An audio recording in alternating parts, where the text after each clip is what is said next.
so many months.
All right, what is going on?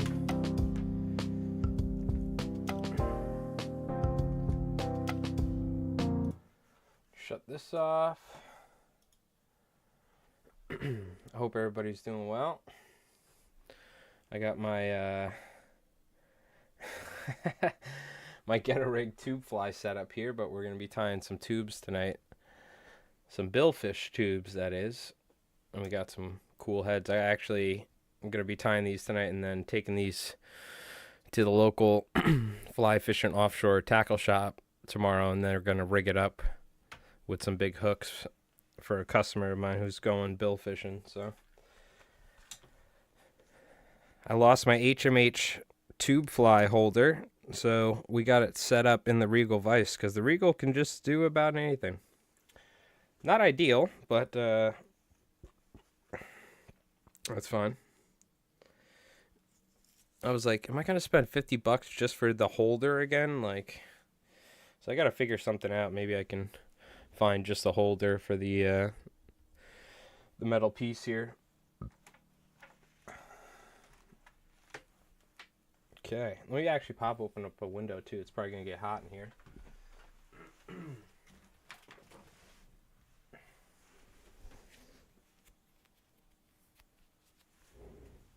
But I hope everybody's doing well. We tying a bunch of different flies recently. You can check them out on Discord or my Instagram, but I got a big order done. yeah, especially with getting them rigged, but I'm getting a nice little chunk for them. Give me a second. I'm just getting some music set up.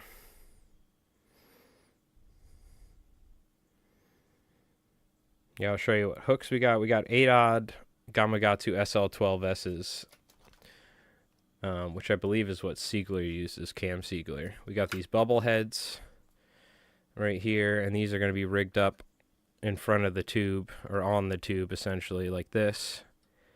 The tube is going to be rigged with a 100-pound shock tippet, and then have the hook rigged up, so it's going to be a whole leader setup, essentially. Something like that. And then they're going to be trolling a bait and then throw this thing when a marlin comes up, and hopefully a marlin gets it, and he catches a marlin on a 13 weight. All right, so just getting a little music for myself. Give me one sec. We're going to get our thread on here. Now, unfortunately, I don't get the full rotary action like this. I can spin the tube on the vise, but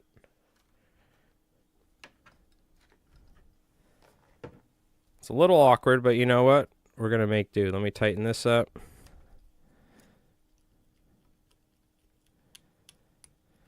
So you can see I already rigged up a piece of tubing on, or a piece of flex tubing, and made like a parachute. That way it's going to open up the feathers. Luckily, we have some experience with this from, what do you call it? Oh, I got to grab my scissors, I think. No, I should have them. Where are they? Maybe they are downstairs. I was trimming a bunch of surf candies before I shipped them. Let me see. Oh, they are probably downstairs. That's okay. I'll grab them here in a little bit. Yeah, these are big flies, for sure.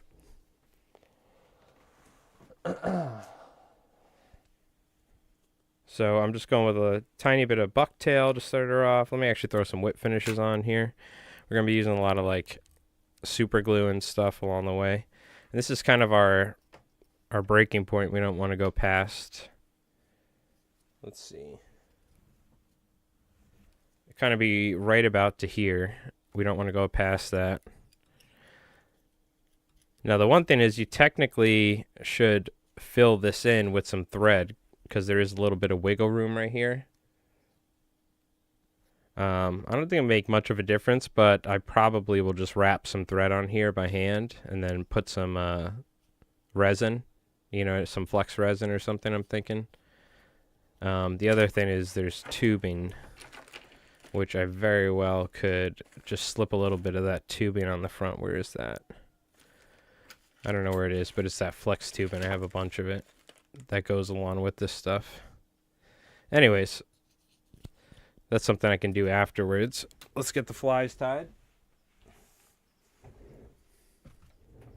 Oh, yeah. Yeah, marlin would be a fun one, so something I would like to try one day, for sure. That's why I bought that giant fly rod. Also for some smaller tuna action. Let me make sure, too, as well, I'm not peeking on the mic. Got this up. We could turn that down. This is fine. Okay, we should be good. So it's a little janky, but we should be able to make it work. It's much more convenient if you have the tool, for sure. Oops, I went a little too loose there. Must have been hung up or something. It was like really tight.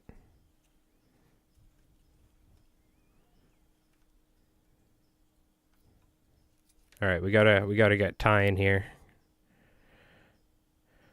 So I'm gonna spread some of this bucktail top bottom like 360 degrees, just to give it a little bit more action and something to push the feathers up.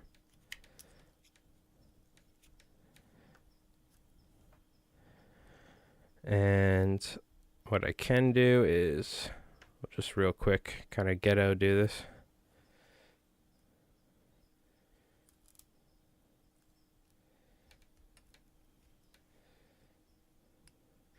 I can just rotate it.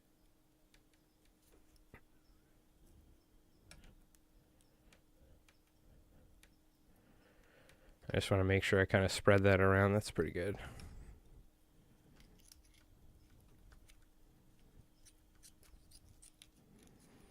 Then we can take a little bit with the Z-Ment.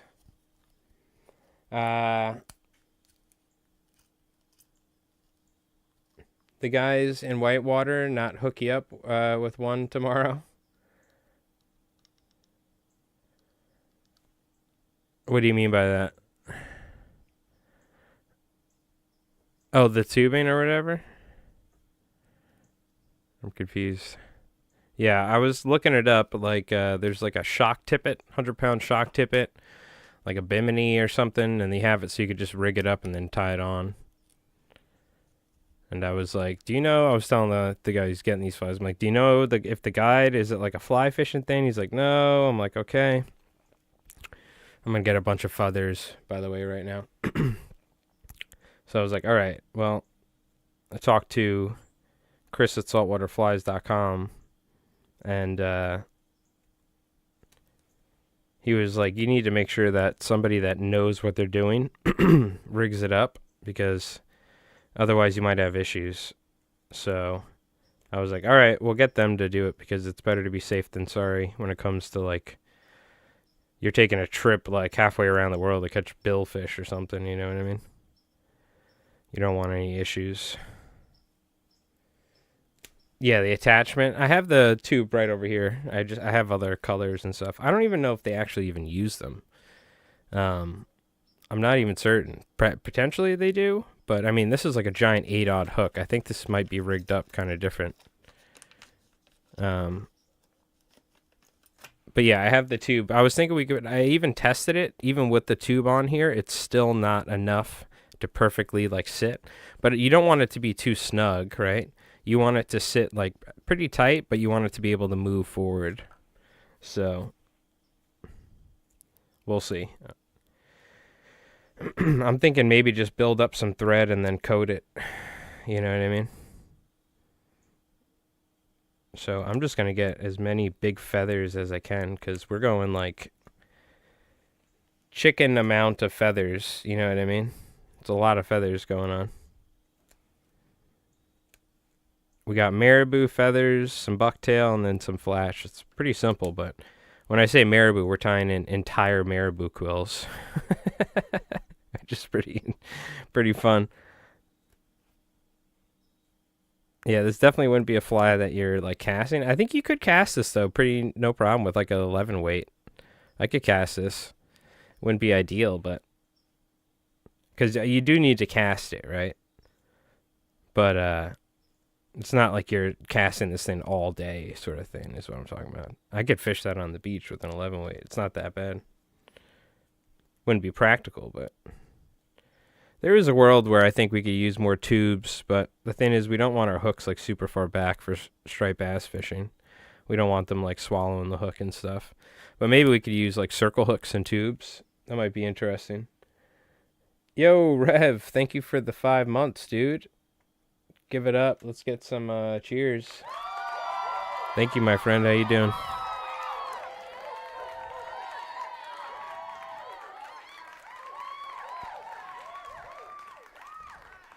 What do you call it? I think where Rev showing up reminds me. I think Halloween, we're going to be doing a special where essentially I'm going to be running a game for you folks, like a horror TTRPG. It's not like super complicated or anything, but you guys are I'm gonna pick people from chat. You guys will make decisions, and then I'll roll the dice, and we'll see what happens. But it's going to be involving a fishing trip offshore of Montauk, and something might happen. So for Halloween, which is a Thursday, the 31st. So we'll probably do a stream at night for like a couple hours or so.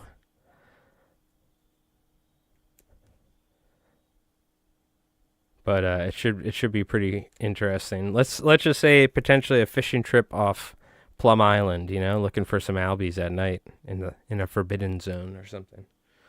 So I'm gonna need you folks in chat though to I guess just randomly pick people or something like that, or I'll just pick people, and you guys can make decisions. Yeah. So we should probably pick a time to do that, but Halloween, probably want to wait till it gets darker, obviously. So we'll probably do it as usual, like 7 o'clock, 7 p.m. Eastern Standard Time on Halloween. Let me write that down just in case so I remember it.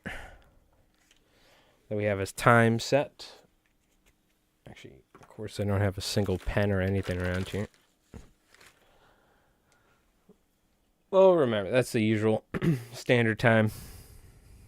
I'll make a post on the Discord. But, and I'm thinking probably, like, maybe before that. Like, maybe the day. I mean, we could do it that day, but I want to go over the character. It's essentially like we'll make a character for chat. Your name will be Chat. Chat. I don't know. What's your last name? This is where you guys get involved. I'm giving you your first name, but no, you guys can vote and whatnot. But you need to put your, essentially just a amount of points into your skills. So we'll have you guys vote on it. So we'll probably do that beforehand. So we don't have to spend too much time doing that at the start. I'll do that like the day before or earlier, in an earlier stream. Earlier in the week or something. You like the new view? Yeah, I've been mixing it up. I was filming I filmed like I think 11 episodes. This is just for like a little pet project of mine, but what do you call it? For some solo Savage World stuff, but I've also been filming new fly time videos like this. And I put like a black fabric on the table and stuff, so there's like a pretty nice backdrop, but I just have to be mindful not to smash it. What's going on, Tony? Also, what's going on, Super? I saw Super was in here. Wow. So I did tie like 2 dozen half and halves as well as like 2 dozen deceivers, but I've like kind of like picked this thing clean, so I just want to get like every decent feather off of here. Because this is a tube, we don't need to necessarily worry about it too much. We're just trying to stack this thing up with some decent feathers, nothing junk. Even these things, we're going to be loading it up. We're getting loaded up on feathers. Now these are nice, man. These are unfortunately they're not long enough. They're a little too janky for me. I'll keep those for myself, but now we're getting into the short ones.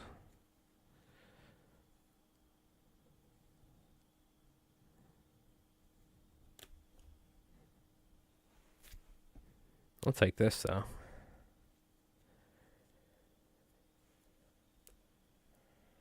What are you looking at?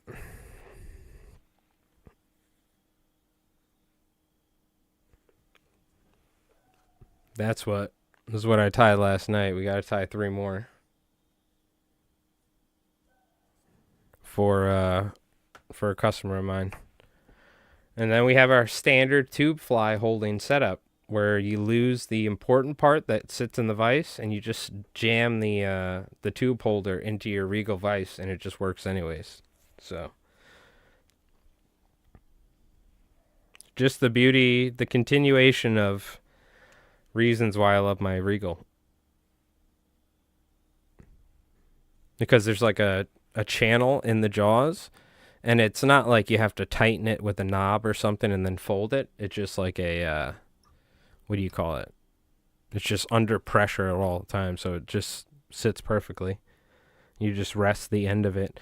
Normally what I do is I hit the tube with a little flame to knurl the end so it's not rough, but I'm going to do that afterwards. I'm just going to fold all the feathers away and I'm going to hit the end of the tube with a little bit of a flame, knurl it so it's not rough or anything like that. I believe that's the correct term, knurling or something, right? Where I'm like rounding it out, almost like a brake line fitting, you know. Shark flies? No. Damn it, Jen. How do you not know how Twitch works by now? Isn't it in the title? Billfish flies. You should know this, even though we both haven't ever gone bill fishing. Maybe one day we'll go. These are bubble heads for, what do you call it? These are like, I believe these are like Cam Siegler developed these sort of things. And these are, I forgot what brand these are. These are just a brand I got off saltwaterflies.com. By the way, $2 a piece. Sheesh. You know what I'm talking about? Marlin fishing ain't cheap, even the flies. Honestly, I think if you wanted to fly fish, you probably get less chances and stuff, but like, I think you could get a fly rod setup cheaper for billfish than if you wanted to get like a crazy setup. You know what I mean? Because you can get one for like, realistically, probably I think like $500-600. I think I got my offshore setup with the TFO. Maybe it was more. The TFO rod, the Reddington reel, the giant behemoth one, and the Rio line. I'm pretty sure it wasn't like that crazy, but I don't know. I'm gonna catch a tuna on that thing one day.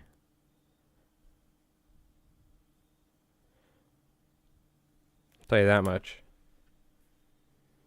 You're a bubblehead at times? That's right, I'll forgive you. Have you been doing any fishing at all, or no?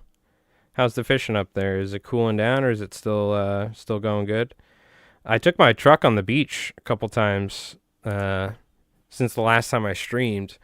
I like changed my front diff fluid, my transfer case fluid, this and that.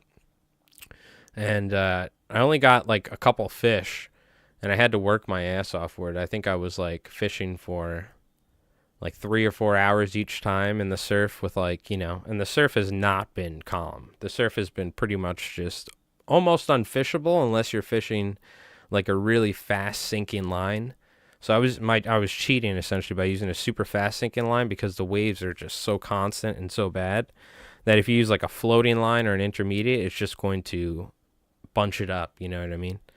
So essentially 100-foot cast with the wind, and you have to time it. It's so hard, man. It's probably like the hardest.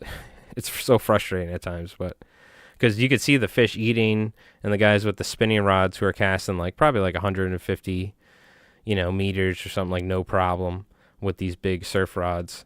And I'm getting all my line out there, but the waves, man. So what you got to do is you got to wait because it'll be about 6 or 8 waves, right? And the whole time I'm casting, but a lot of times it's almost better just to like wait, and you'll get like a calm moment where there's like 10 seconds where there's no waves. Sometimes it's not even 10 seconds. It's most of the time it's like 6, 7 seconds. So you cast it out, you get your line tight, you have like 5 seconds of stripping the fly in the zone where like it's just on the edge of the breakers. And sometimes I hooked a couple fish, but they spit it like closer. But yeah, it was tough. But that's why I love surf fishing with a fly rod, because it's not easy. But it's when you fight these fish, even like they were like 28-inch, 27-inch fish, whatever. I didn't even measure them, but you know, your standard slot size. They fight like crazy, and I was using my 11 weight, so. But it's a lot of fun, but it's not easy, and it's like very physical. You know, my back was getting beat up because you're just getting tore up in the surf. You have to like constantly just stay ever vigilant so you don't get swept away by a wave or something, you know? Because I'm getting out there, dude. Like, you want to be right on the edge. You have to like tell where the waves, where you can stand without getting like smacked by waves, because you need every inch. You know what I mean? When you're casting that fly, you're trying to get right on the edge of the breakers. So that's one thing I always envy. Like, I feel like other beaches like New Jersey and stuff, I'm sure the surf gets rough, but I feel like because our beaches are so steep, it's just great. The surf is just like almost unfishable with the fly rod a lot of times. So, I mean, even days with the, and it might have been because of the hurricane, you know, the hurricanes that have been happening down south, but, because there'll be times where it's like, you know, there's a mild, like 1 foot surf and it's not super tight, the wave sets, and you could fish pretty good. But this time of the year, it's just almost always windy. It's almost always stormy. And so it's tough. So I was like, screw it. I'm getting my beach permit, because it's almost impossible trying to do that sort of fishing on foot with a fly rod. You have to cover like a lot of ground, you know. You need to get in the truck and you need to drive, because like we were fishing, there was this beautiful, beautiful bar, and it was set up perfectly. And there's been seagulls, you see them, they're just pulling sand eels out of the sand, right? But and you see the bass and everything were set up. I was like up on this bar, and there's like a depression behind me. On when it's dry, you could tell it's probably where the sand eels were sitting and stuff.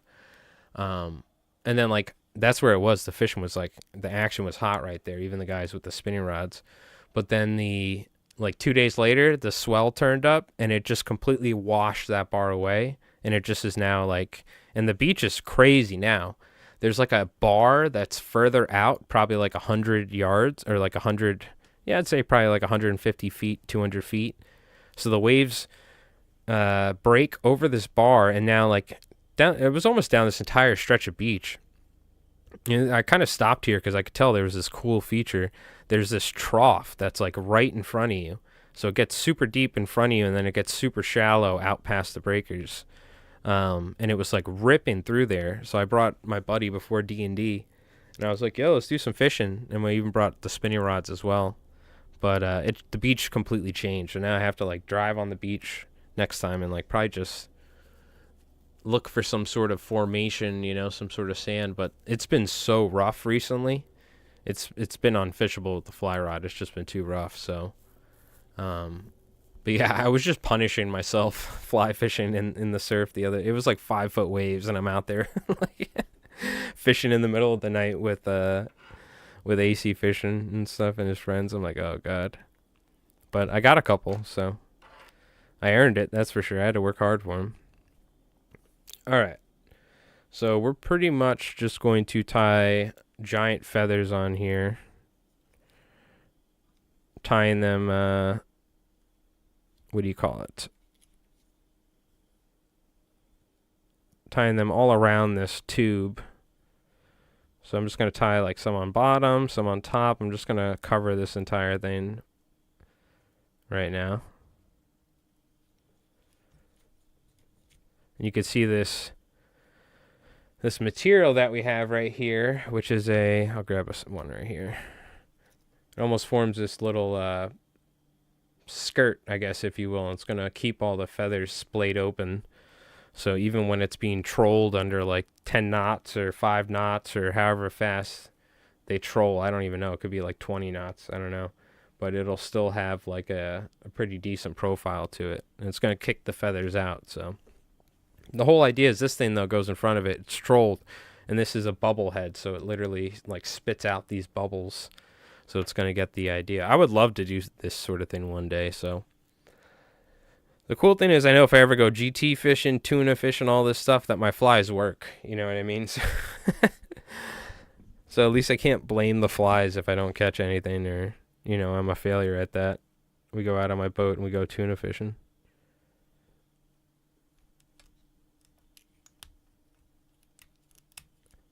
There's a lot more that's involved with just a good fly, though. I'm sure, especially trying to get a marlin on the fly, so. But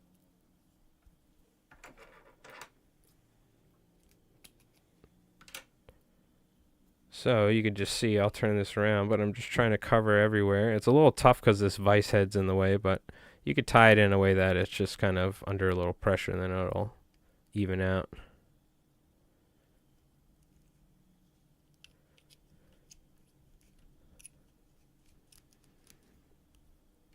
Because I'm going to end up wrapping a ton of thread, and we're going to end up hitting it with Z-Ment along the way. This stuff's actually pretty nice. I don't know if I'd use it as a complete alternative to the Zappa Gap that we use all the time, but also, by the way, my God, I should drink a little White Claw here. Had a hell of a time on most of the beaches on Martha's Vineyard. In the inlets and jetties, yeah. I should be probably fishing some jetties. I would imagine the bass and the sand eels are over there as well. The thing is, it's interesting, the beaches here. Yeah, I don't know. There's what it is. It seems a lot of migratory schools are like moving through, and they'll just like move into an area, and then you'll get some action, and then they disappear, and then later on another school of fish comes through. There hasn't been like blitzes and stuff, but I don't know. We'll see. I'm hoping the surf calms down a little. So we got another like month and a half probably of surf fishing. So hopefully my truck holds up and everything. Val and I did a guided float trip on Columbus Day. Oh, very cool. Very nice. What are we talking, like some rainbows and browns or something? Or some brooks? So we are going to go with pink on top, but I'm making sure I got white on the bottom and the sides. Oh, by the way, I tried like I don't know if you remember, a long time ago we played Phasmophobia, that one like ghost hunting game. I was like, oh, it's Halloween. I'm going to download that and I'm going to try and play it alone, you know? Cuz like I could totally. I'm like not you know, scary movies, stuff like that doesn't mess with me a lot. But I turned it on. There was like single player. I was like, oh, cool. And I like started it, and I was watching the Djibouti show at the same time. I like lowered them, so it was just a game. And I went into the house, and I was like, immediately, I was like, dude, I don't think I can do this. It was like absolutely the ambiance and stuff, and that is so terrifying. And I was like, all right, cool. So I like went in there, and I was like turning the lights on in the house, and I slowly went around. I had an EMF reader and stuff. And I was trying to play it, and I was like, unless I was on stream, I don't know if I could play that game solo. It's that intense. I was like, I don't know if I could do this, dude. I had to bitch out. I couldn't do it. I was like, I don't even know. I was like, oh, this is like nothing, you know? I'm like, yeah, it's October. Like, you know, I enjoy getting into the, this is probably one of my favorite holidays is Halloween. So I enjoy getting into the spirit of like watching like, you know, movies that I'd watch around Halloween, certain scary stuff or like just classics. So I like the idea of like, yeah, let me play some scary game or something, right? And I was like, dude, I don't know if I could do this. And like, straight up, it was that intense. I have to get some of my friends to play it or something. It turns into a whole nother game. It's still terrifying, but it's much more funny, you know, like you end up laughing a bunch. So it cuts through the terrifying moments as well. But man, I was like, I was almost ashamed of myself. I was like, I can't believe it. How dare you? You couldn't even do it. All right. So the way I did this one, and I kind of liked it, I started off with pretty much all white feathers on this first tie around this collar, then put flash. Then in front of this bump of thread that we have here, I use that as another way of opening up. And I think I like put some marabou in between that, and then I put more feathers on top, these pink feathers. So the top of the fly kind of has some more material, because I kind of want this to make sure that it tracks right. You know what I mean? I guess it may even track sideways like this, which is even fine, you know, because of these eyes. But so I kind of just started off. I did we're gonna do a bunch of white feathers, and then in front of that we'll use like lawn white marabou on the bottom, pink feathers on top, and then we'll put marabou and glue the head. Fear 2. I don't know if I even played the Fear games. I'm trying to remember. There was some games that I used to play back in the day that were fun, but there was like one. What was that? Completely forgot. I've lost memory of so many of these old like PlayStation and Xbox games and whatnot. There's one I remember you were like either. There's very like you had baseball bats and there was like crazy people everywhere. I'm trying to remember the name of it. You would be in like an apartment building or like a prison or something. You had to like escape. What was the name of those games? I think it was on the original Xbox, I want to say. I don't want to say it was. I don't think it's Outlast, because that was like a whole nother series, but it had that similar sort of. Maybe it was like an early version. I don't know. All right, how many feathers do we got here? I think I'm going to tie like one or two more. I went pretty heavy yesterday, and then afterwards I was like, well, I think we need more feathers. I don't think we have enough.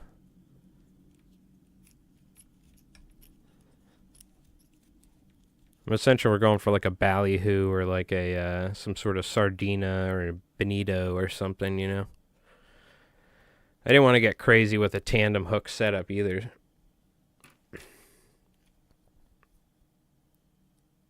PT? What's PT? I'm trying to remember. How's it going, Daniel? Yeah, I don't remember the name of that one game. There's some interesting ones. I did like that one Alan Wake and stuff, but some of those they're not necessarily like, I don't know.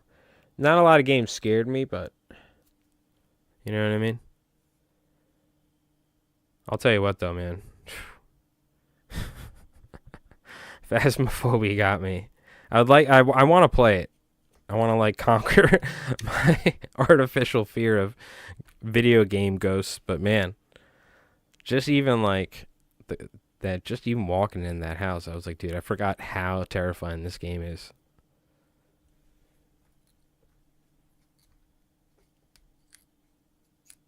Oh, a teaser game for Resident Evil. Oh. Yeah, I played and I don't know if I beat it. The Resident Evil 2 remake recently. And I got Resident Evil 3, the remake as well, but I don't think I beat that one. I played the old version of Resident Evil 4 not too long ago. I beat that one, but because I never actually got to fully play through a lot of those games. Or Silent Hill. I watched the Silent Hill remake, the recent one that came out. That it looked pretty good actually. I don't know if I'd get it, but it was fun watching some people play it. All right, so we have quite a lot of white hackle on here now. I'm gonna take some of my. I have by the way, I have about 50 of these with zip ties like this in a box over here. Way too many, just way too many. If it wasn't so expensive to ship things, I would just be giving these out. But I guess I have silver flash for like the rest of my life, so.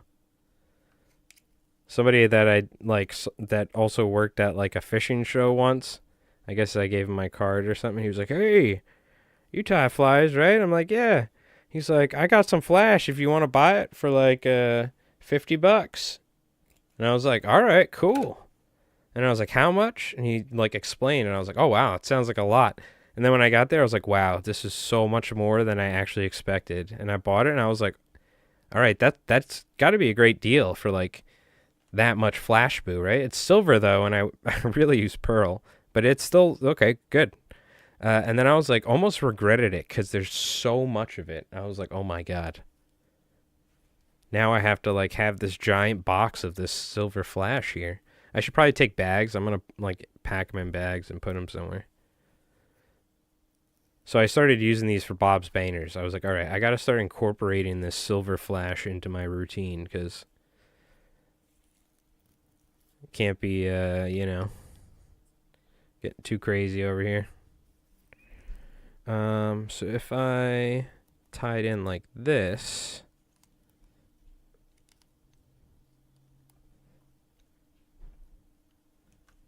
right? Then it'll go top and bottom. Yes.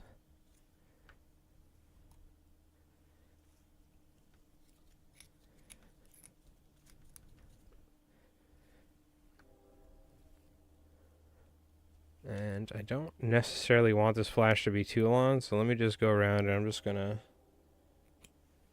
trim a little bit of it. That's good. Silent Hill spinoff. Oh, okay. Interesting.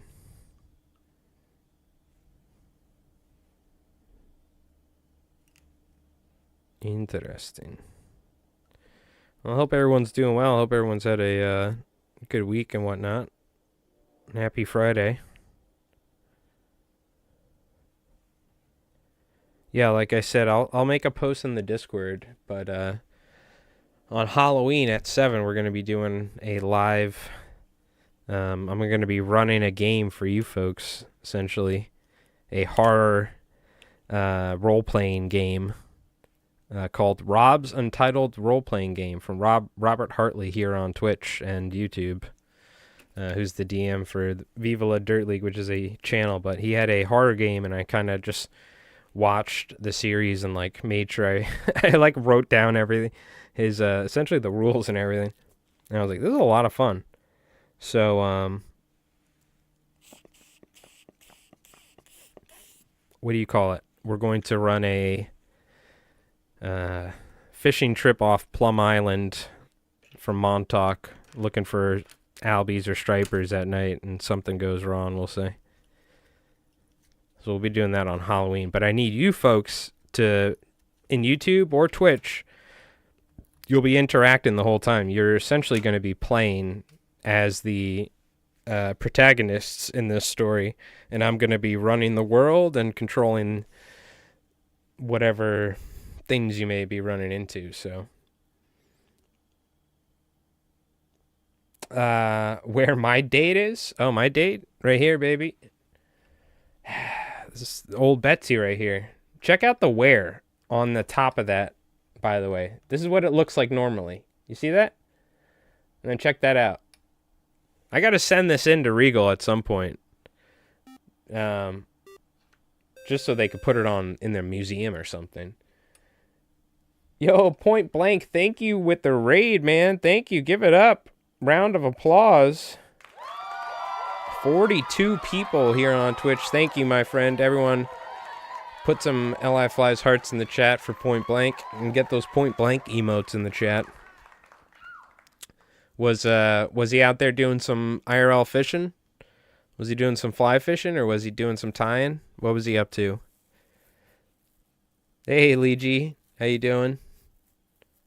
But thank you, my friend. Thank you, Point Blank. Appreciate that. If you're not following Point Blank, anyone on YouTube or Twitch, make sure you go check out Point Blank on Twitch.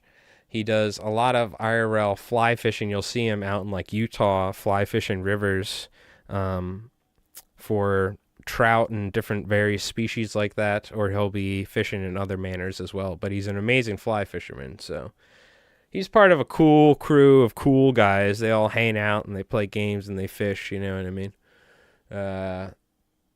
What do you call it? They've tried, it's like the cool guys down at the firehouse. You got You got Point Blank, you know, Bamboozle, Lunar Crypt, all those guys, you know. But they're like, you know, they're like the cool kids that hang out by the jukebox with like leather jackets, smoke cigarettes or something. Where's my laugh? Why didn't my laugh work? There we go. He caught 4 trout. Very cool. Very cool. Well, thank you again. Round of applause. So what we're doing tonight is we're actually tying some billfish flies. So, by the way, in case you don't know me, my name is Mike. We're out here in Long Island, New York. We do a lot of fly fishing as well for striped bass and bluefish. I do a lot of fly tying. That's what I do mostly for a living nowadays. So we're actually tying some billfish flies for somebody that's heading, doing some fishing for blue marlin. So we have these tube flies that we're tying up tonight with these bubble heads that are going to be trolled probably somewhere in like South America, I'm assuming. And where's the hooks that we got for these bad boys? We got these 8-odd Gamakatsus. Where did they go? Disappeared on me, huh? Are they under the feathers? That's where they are. So I actually got to take these to a tackle shop tomorrow, an offshore fishing and also fly fishing store, Whitewater Outfitters, shout out. And they're going to be rigging this up with a 100-pound shock tippet and, what do you call it? So they're pretty much ready to go. So when he goes wherever he is, that with his 13-weight fly rod, he's going to be catching some billfish, hopefully. Oh,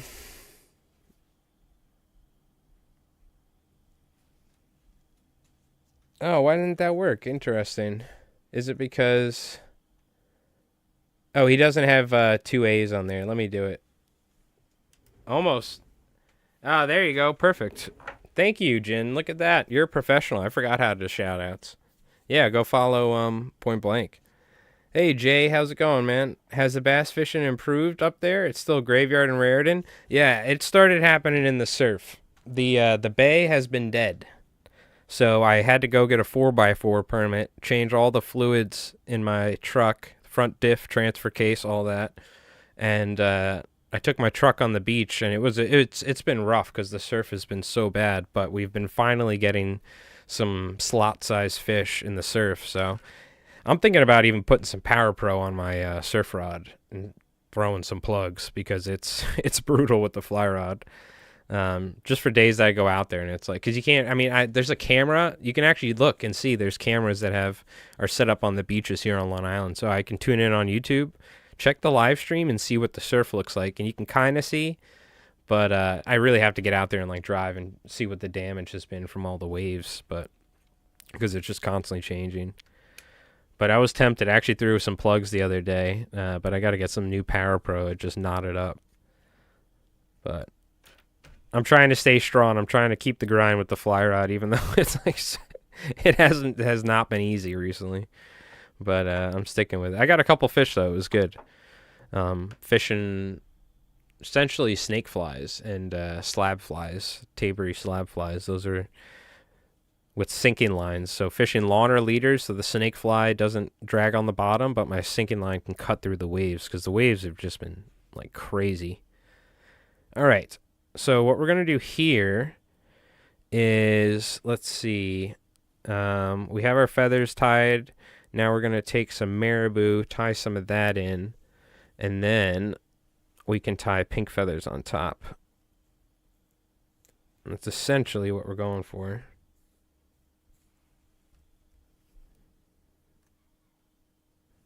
So literally just take a marabou quill like this. In fact, you can even take it like this so you get most of those feathers.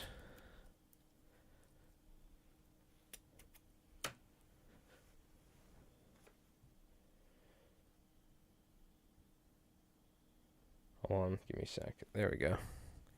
So now we can take this, flip this over, because I'm literally using my Regal vise as a pseudo tube fly holder. I'm just going to put that there and wrap that on there. We already put some Z-Ment on there, I believe, right? Just in case, let's I'm almost, yeah, we did this. But do it some more, make it even more durable. Now, good thing is tube flies, this tube is not going to be in the billfish's mouth the whole time. It will be getting thrashed around, right? But the tube actually slides up the shock tippet, so you have just the hook, which is great, especially when you're trying to unhook a billfish or something like that, right? So that's one of the things I love about tubes and fishing tubes that I learned shark fishing is that the tube just gets out of, I was like, man, these tubes are going to get destroyed. And I was like, oh, they just go up the line when you're fighting the fish. So for most of the time. So that's nice. Beach is close to me. It's a little bit of the drive. It's not the worst, but yeah. Some of the places that I used to drive and fish that you see me a bunch, there's like the ocean is literally like a couple 100 feet, or I should say probably like it's, I don't know, like 400 or 500 feet behind me. A lot of times you can hear it because there's dunes, you know, and it's like a on the island here, all on the south of the island. There's the bay is there, and then there's like a strip of land where the dunes are, and you have the ocean beaches, you know. So it's not the worst. But where the fish have been, I've been having to go further and not where, you know, close to where I am, which is they always seem to be where I'm not, you know, like I have to drive an extra, but that's fine. That's how it is. So now we're going to get some pink feathers. So I have 2 white heads and 2 pink heads, and I know you wanted like white or pink, and he was like, you know what, I'm going to leave it up to you. So I think we should probably do like a blue and white. You know what I mean? I feel like a blue and white is pretty good, and maybe like an all white one is kind of what I'm leaning towards. So we'll have 2 pink and whites. I was like thinking, do I do an all pink one? But I think we'll do 2 pink and whites. We'll do an all white one, and then maybe a blue and white is what I'm thinking. Because blue and white's pretty traditional color. But you ever try these for bluefish? Well, what we're essentially doing now, Jay, is not a tube, but what we do is we take a circle hook, we tie synthetic material on the back, really durable stuff like dubbing brushes and Supreme hair. Right, red Supreme hair with chartreuse, whatever, who cares? It's on a circle hook. And then you take a Bob's Bainer head, you ream it out, and you put a tube inside of it, right? You cut a tube piece, put it inside of it, and now you have a Bob's Bainer's head that sits in front of a circle hook. Or you don't even have to put a tube in it. You can just like kind of ream out the popper, and it'll actually just sit right in front of the circle hook. And then the tube, or I should say the popper head, like this thing. Imagine it was like this, but it was just a round piece of foam.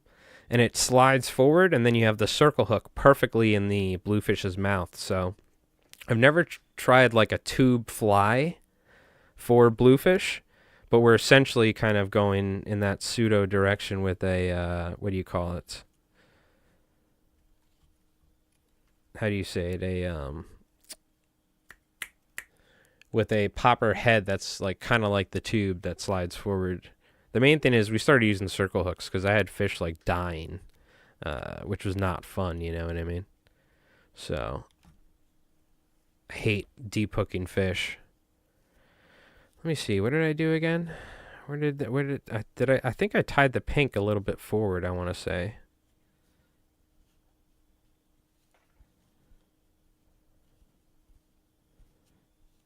God, there's so many feathers in here. It's crazy. Oh, I think we did some of these, and then we did some other colors. Yeah, that should be good. I think I am going to, though. Do I want to slip some marabou? No. We'll just stick a couple of these bad boys on there. And then we'll move forward. You'll see what I'm cooking. I'll show you. Freeform billfish flies. I'm not like following a recipe either. I've just seen like the Cam Seeger flies over the years. I have in books I've read over the years so many times. So I know like the idea, and I've tied a bunch of tube flies for sharks and stuff, but So I'm not like following, like I didn't look up specific pattern. I'm kind of just, I know, okay, we're building this profile, right? And I was obviously checking out the Cam Siegler, so he's like a legend in the bill fishing community, so. Yeah, we're just going to add some of these big boys up top here. Let's get that thing out of there. I want to do some beach fishing with the truck. Yeah. I tell you what, I mean, there's sand everywhere now. Sand's like, I looked underneath, sand's getting in like the subframe. I'm like, oh God. But it's nice, you know what I mean? I had to air down and stuff. It's kind of a pain in that way. And I get nervous sometimes. Like, I'm not trying to get stuck, you know? The sand here is so soft on our beaches, but I was like, you know, we got to do what we got to do here. We got to catch some fish. So I'm actually going to take a little bit more flash and just tie this on.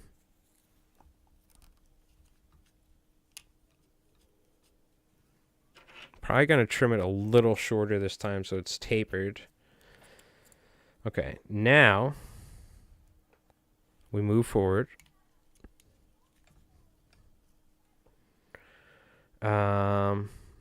Take our Z-ment here.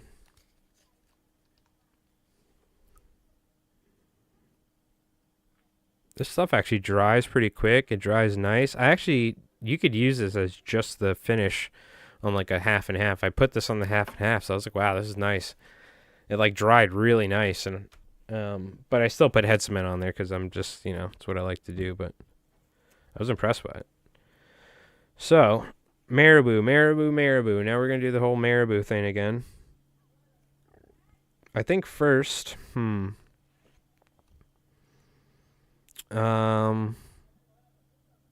think we'll tie one marabou quill here.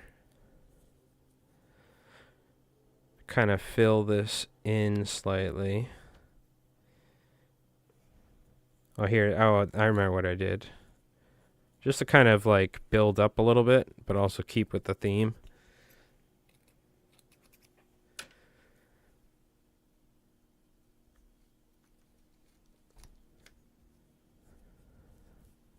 Just kind of fill it in a little bit. All this stuff is just going to be fluttering, you know what I mean, the whole time in the water. Being trolled at like however many knots. Just look up fly fishing for marlin if you're interested after this stream. You'll see what this fly is going to be used for. It's definitely like a bucket list fly fishing trip for sure. I'm sure many anglers.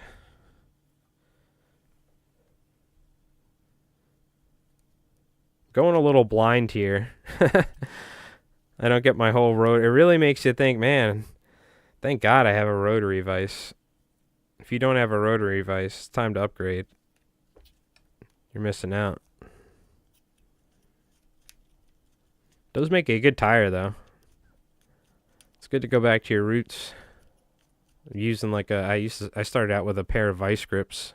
That's how I used to hold my hooks. All right, now there's a reason why you definitely want to make sure you charge appropriately for these flies. You can see they're, you know, I mean, God, it's probably like 10 flies worth of materials just in these, but hey, you know, sometimes you got to tie billfish flies. You know what I mean?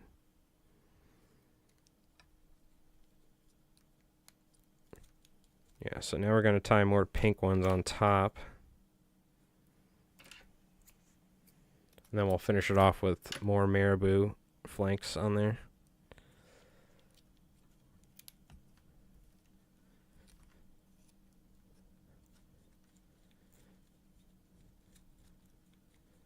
Oh, dude, I'm listening to some Scorpions right now. Old school Scorpions. What was the name of this album? Taken by Force. I think it was like 1977 or something. There's one song, Sails of Sharon or something. Oof. It's like one of my all-time favorite songs. Uli Lee Roth, I believe is his name. guitar player. He's like crazy, crazy German guitar player. He's so good.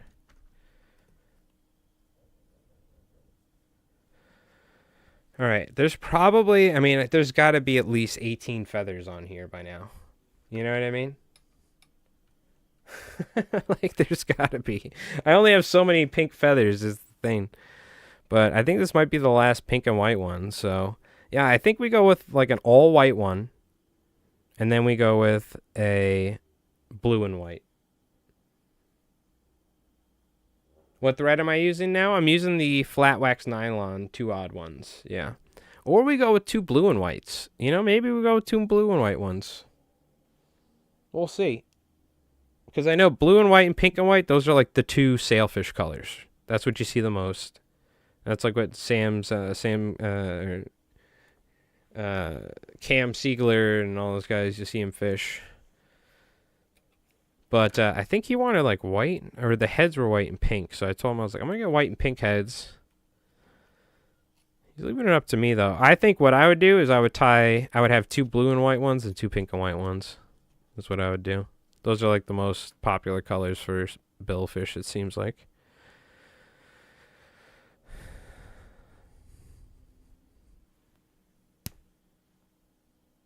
Yeah, we can actually...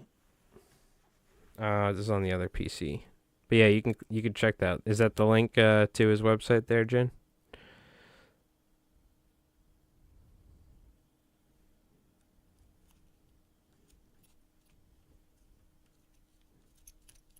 Okay.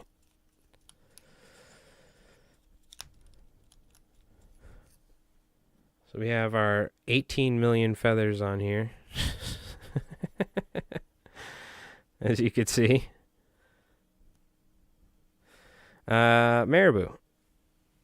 Finish this sucker off. And you can see if you take it like that, I'm like wasting some of the marabou, but I'm getting all of that good feathers on there, and I could tie that on. Looks a lot better.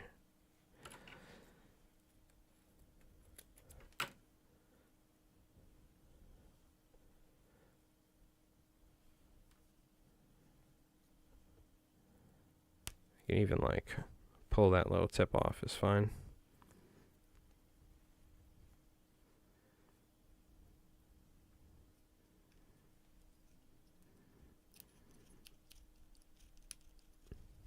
You don't want to be don't be sparing with it.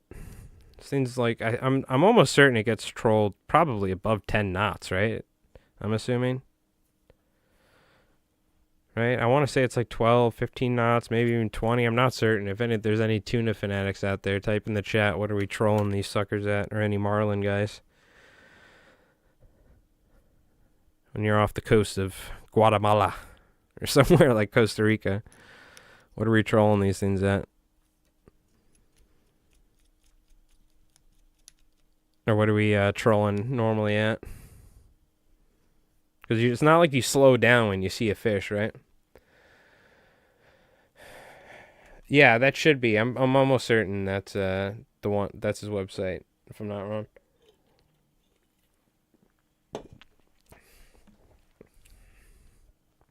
If you look and says fly, if you look at the billfish flies, you'll see what we're kind of going for, if you will. So.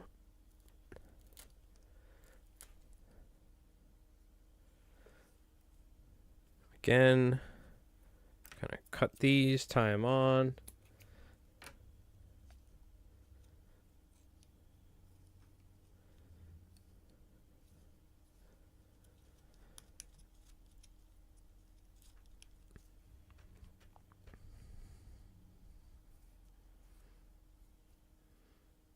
I'll probably go with like 3 up here, I guess.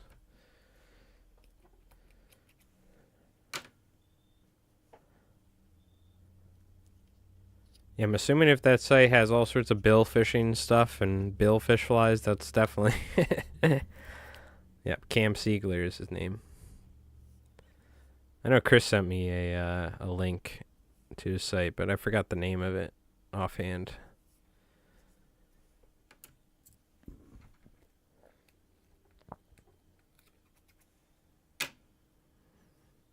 We'll see. Hopefully we get a photo of a billfish with a fly in its mouth next to the boat from this guy. That would be pretty cool.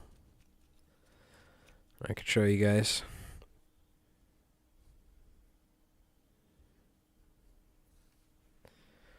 Oh yeah. I made sure to add some more feathers from the last one. Just so it's they're pretty similar, but this one I made sure to add more white feathers so it's like really filled out nice. Oh yeah. Hold on, let me see. What was the website?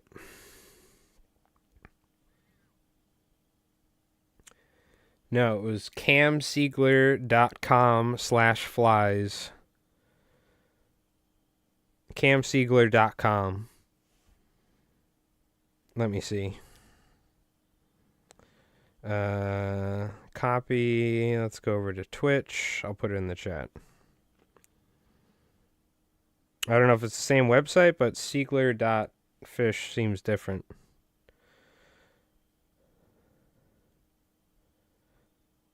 That's what it is right there. camsiegler.com is who I'm talking about. Legendary billfish fly tire and fly fisherman. I don't know if that other website is affiliated with them at all or whatnot, but okay. So now this is where the head goes up to, because the rest of this is going to be, where's that tube? It's going to be sitting like that. So we got to fill this, and we're going to put the eyes on here, and then put flex resin.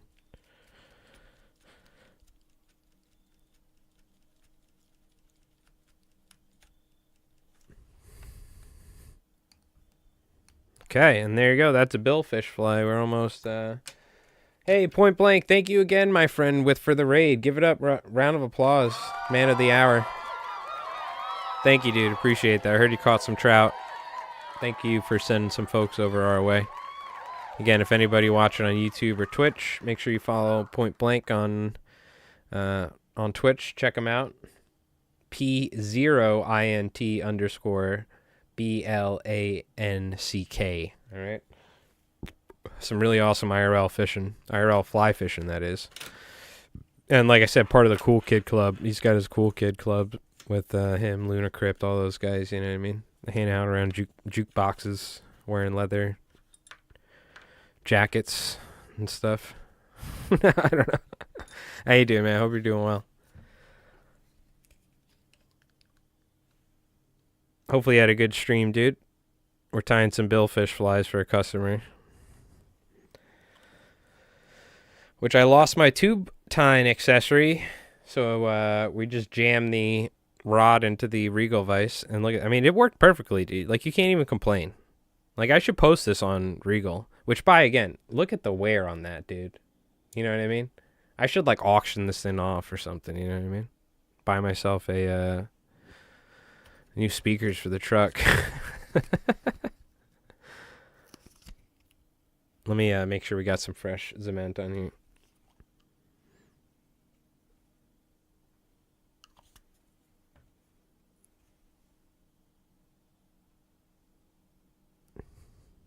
I want it right about in the middle. And I'm using flex resin for this because I feel like that is just the best option. Especially, I don't know. I just don't want a billfish to, like, absolutely destroy it. Or if it gets smacked up against the side of the boat, whatever, you know what I mean? So I was like, maybe flex resin's just better. Also, we'll put that back a little so I can taper the head. You know what I mean? We should actually make that marabou more durable as well. Oh, it's got some patina. Yep. It's like been sandblasted just from my palm on this side like that. All right. It's also... I don't know what happened, but it's got a crack forming here on the side. So, I mean, just from, who knows, I dropped it at some point. It could be that. But good thing is, Regal, every single time I've had any sort of issues, they've just reached out, or I've reached out and they've fixed it. So I have to get back in touch. I kind of feel, I mean, they built this vise for me, though, the owner of Regal. Nicest guy in the world, by the way, Don of Regal. This is why I shout out the company so much, and I love it. They just built me this vise. So I kind of just want to buy the head because, you know, I haven't had to buy anything. So just as a thank you, you know what I mean, or something, but we'll see. It's holding up strong. It's not even getting larger, but I should probably reach out at some point. I don't want this thing to like explode or something, you know what I mean? Dude, these jaws are so, the amount of pressure that is in these jaws is crazy. If you put a hook that's not the right size in here, it'll literally snap the hook. And I love it. You'd think like, oh man, well, it's like, yeah, I got to just use the other jaws, but it's just crazy. Like, these things are so strong. All right, so it's easier to do it like this when you don't have a proper tube accessory. So just want to make sure, kind of let that even out. I'm going to hit the top and bottom, and then we're going to do the sides. Want to make sure we fill in any gaps, push it in. Otherwise, we'll get air bubbles in the head.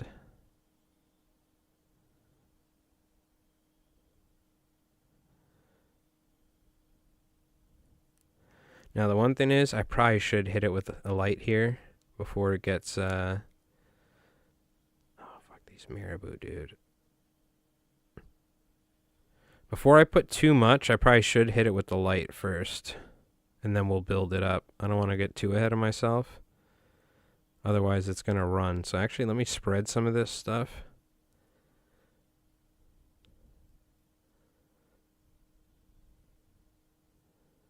So the light will actually have a chance to cure it.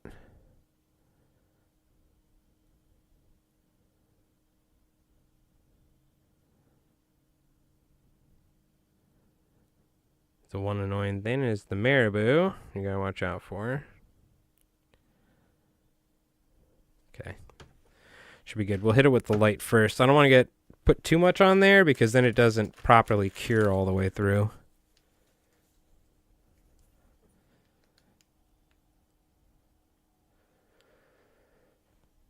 But thank you again, Point Blank, for the raid earlier, man. Appreciate that, my friend.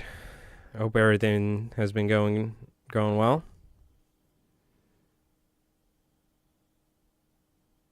I've been fly tying like a maniac, so it generally happens this time of year. I'm like in full fly tying mode, but I've been getting out and doing some fishing too, so which is nice. It's one of the benefits of working for myself. Had the opportunity to do some bunker fishing. I was very tempted, but I'm like trying to stay on top of. I don't want. Unfortunately, in the past, what happens is my fly tying falls by the wayside, and I don't want to lose any customers or anything like that. So, but we do have some new YouTube videos that I'm working on. So the last one did pretty good. The Easy Body Candy. Pretty happy about that. If anyone watched that and gave it a like, I appreciate that. Still deciding what I'm going to be filming next, but essentially what I try to do is like film 2 or 3 videos at once, and then you know, in a row, and then I edit them throughout the next weeks or something. That being said, we got to do another one, so I need to get on that. Maybe tomorrow I'll film that. I usually try to do it on the weekends. I spend the entire week fly tying most of the time, which I'm happy I finally got that big order for Paul Dixon done. So amazing fly fishing captain out in Montauk. If you're ever looking for a fly fishing captain, by the way, you probably won't be able to get him because you have to book him probably like a year in advance. But if you ever can get the opportunity, look him up in advance, tell him I sent you, and he's probably one of the best fly fishing guides in the area. So in the state when it comes to striped bass fishing out here. So let's see. We're just going to try and get this level. I'm not even going to really even try and use the bodkin if I don't have to. Let gravity do its thing. If I need to apply a little bit more, I can. Just want to make sure it's kind of even.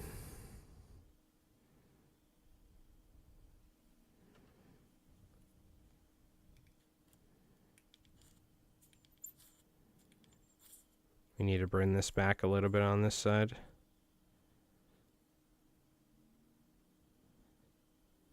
To even it out.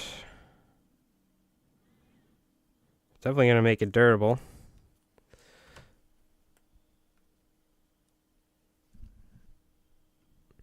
I'll let it flow back now.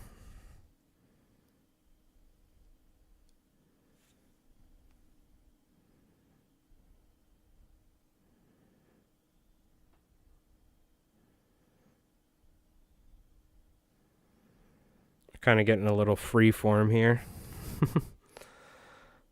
Stupid marabou getting in the way. That's actually pretty good right there.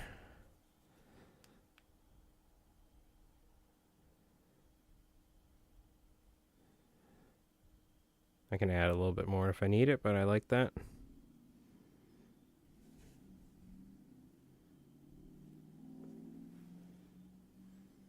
Hey, Wolfram, how's it going, man? I was fishing the 11 weight in the surf the other day, but things holding up great. Caught a couple bass with it. How you doing, man? I hope everything's going well.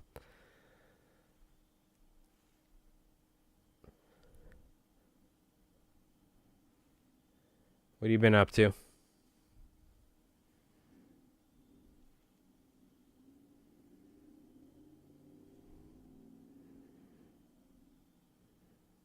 Oh, yeah, by the way, I forgot to mention, this is probably a good idea. On Halloween, on Thursday the 31st, we're doing our Halloween special we usually try and do every year.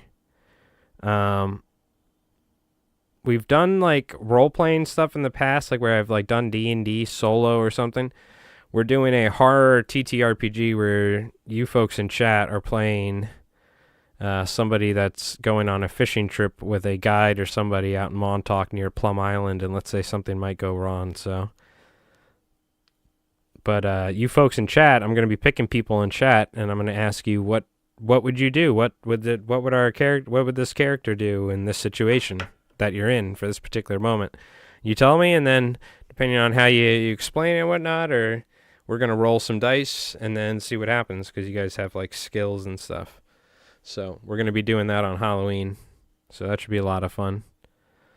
And if you're wondering what game we're going to be playing, it's a pretty much like a custom homebrew game from this DM that on Twitch and YouTube, Robert Hartley. So shout out to him. You can check him out if you're interested in more of that stuff. Working on the house, ready to do some fishing? Nice. Yeah, I've been trying to do a little myself. I'm just going to even this out right here just a little bit.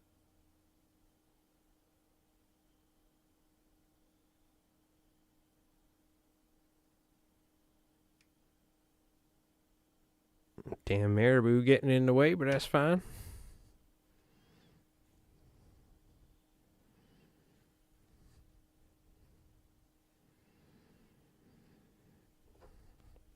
And then just a teeny bit right there. That looks pretty good. I'm pretty happy with that. But yeah, so October 31st, Thursday at 7 o'clock Eastern Standard Time, PM. We're going to be doing that, so tune in. Should be a lot of fun. You folks are going fly fishing with a guide or something out in Montauk. Kind of, the fishing's been really good near Plum Island, and something happens. Who knows?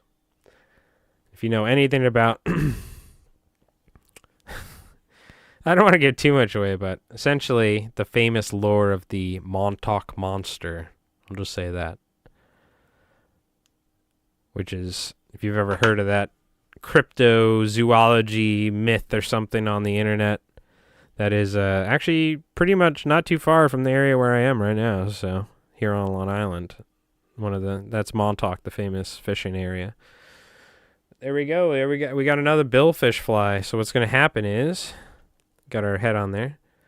This is going to sit like that, right? And it's going to be tossed out behind the boat while they're trolling ballyhoo or something like that for some marlin. And a 13 weight hopefully is going to be catching some fish for a customer of mine.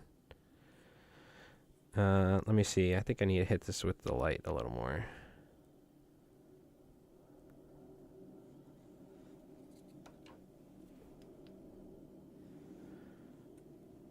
Make sure this gets a good coat.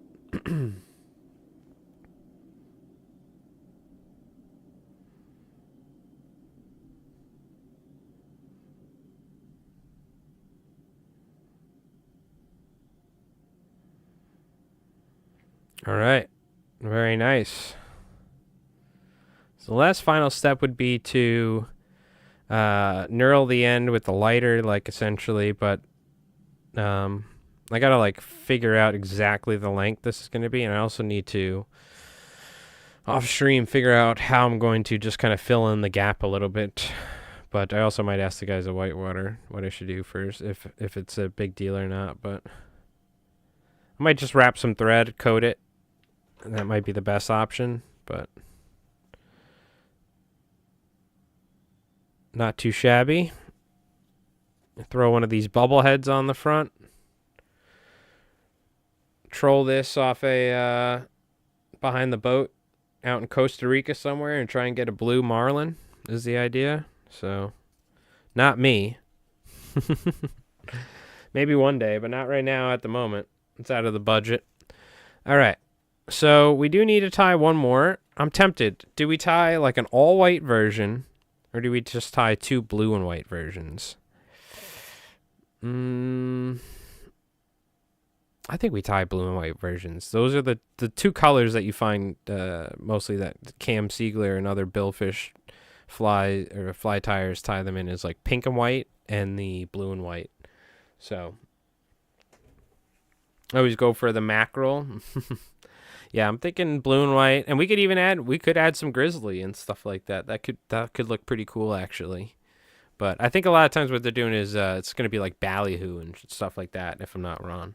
Or maybe like big sardinas or something, I don't know. Or maybe mackerel as well that they're like rigging up and trolling. It also could just be like rigs, you know what I mean? Like those bubblehead tubes and stuff like that they troll. But I think they usually use baits, if I'm not wrong, even with a mixture of the tube skirts and stuff. So I don't know. That'd be a trip, man. That'd be so cool to do. So maybe one day we'll be able to do it. But we are going to take a quick little break. I got a little bit of residue on my hands. So I'm going to wash that off. I'm going to grab another drink. And then, what do you call it? Why is my gaming PC, my YouTube chat is off? We're going to be tying a blue and white version here. Oh, it looked like that my PC like crashed or something on my gaming PC. Okay, that makes sense. Or it like restarted. I think my C drive's dying on that PC. I've been having issues with it. All right, so we'll grab one of our other tubes here. Let's get this in the vise and get it ready.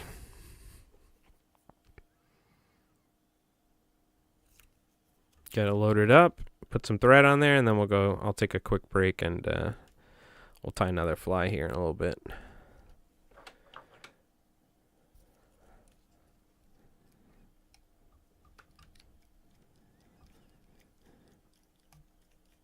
Hopefully we can tie this one a little bit quicker. Well, we're chit-chatting anyway. We're just chit-chatting.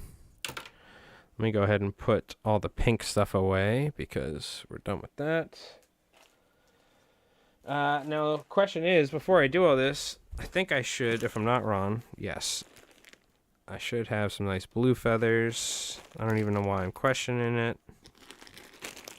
Actually, I have probably a good amount of blue feathers for this. So we got those, and then we also have some really nice lawn ones, some like flat wing style that we can use as well. So that's good. Okay. Let me turn on my YouTube chat again because my PC crashed. I don't know why. That's strange. So what I think's going on is my C drive is spiking, like maybe memory spikage or something. I think the drive is failing, and it's like the SSD drive that all of Windows is installed on. So, because it's like a cheap Chinese SSD or something, but I don't know how I go about. I guess I got to look that up and figure that out. Do some diagnostic stuff, see if that's the case. Because I've pretty much looked at all sorts of other issues, you know, making sure that I don't have anything malicious on here, making sure there's, you know, the GPU and CPU is all good. So, but it's been like crashing and stuff. So I think it's the SSD drive that Windows is on is failing at times, or it's like spiking or something, and then it crashes. So I need to see what's going on. I might need to, because I have my other SSD I used to store games on, but I can just like I guess technically swap over Windows or something on that. But that's like a whole ordeal and a half. So let me see. Pull up my YouTube chat.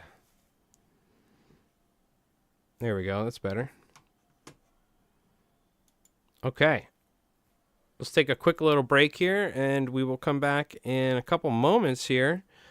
A couple minutes, and we're going to be tying another billfish fly. I appreciate everybody hanging out on this Friday night. Hopefully you've been enjoying the stream so far. It's not every day we get to see some billfish flies tied on the stream, so hopefully you're enjoying it. And yeah, we'll take a quick little break, play our Albie video, and I'll see you folks here in just a moment, all right? Appreciate it.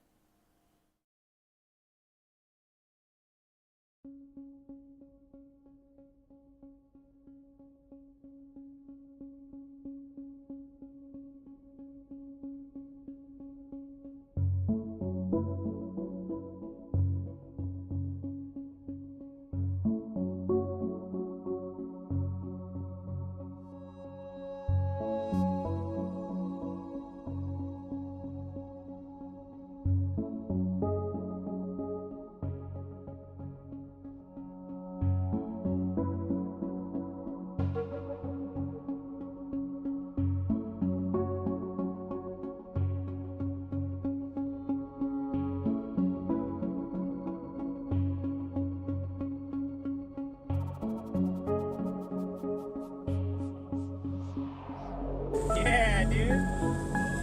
Yeah, dude. Stay tight, all right? Yeah, keep it tight. Yeah, dude. Yeah, you did. Knuckle buster. Are you good? Do you need me to do anything? Yeah, I might need a ride. Yes. Okay. Hold on, I'm gonna turn now. I'm gonna try and get on the valve. Yeah, get on the valve. All right, you're doing good. Keep doing your thing. I'm gonna move us away.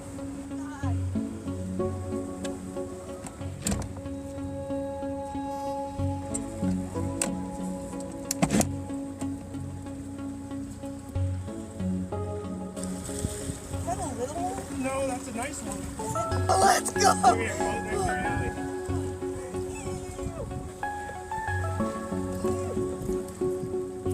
Good job. That's sick.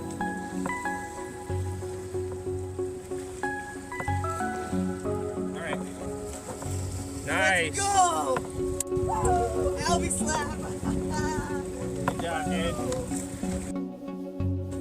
Yee!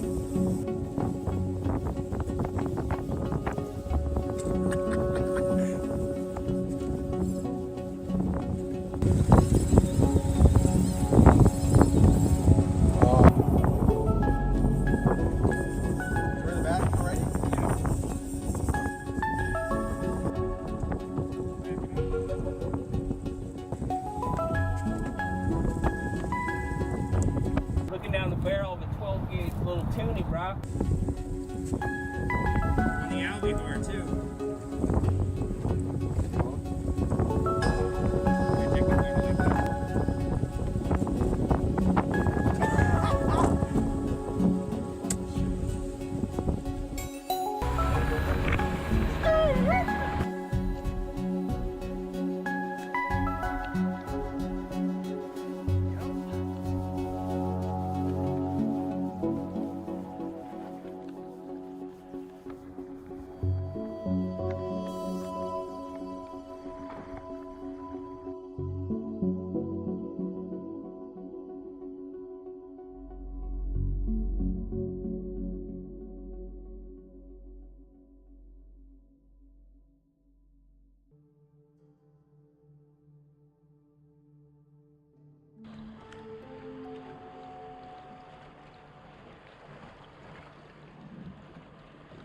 Oh my god, dude!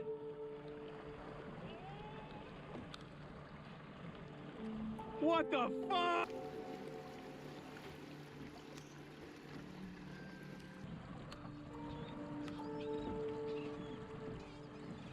Woohoo!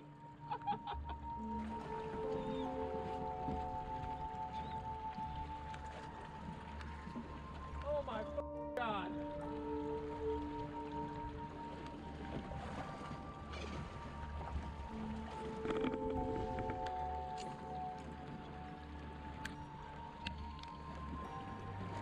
Yep.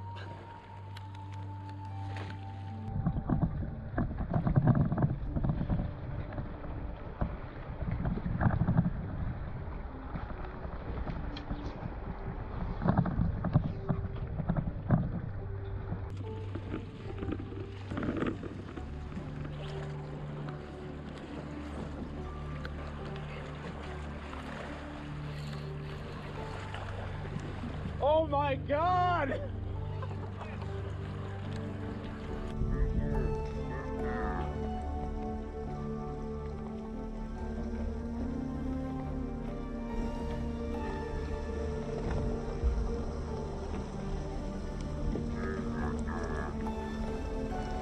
Gotta turn the boat so I can cast.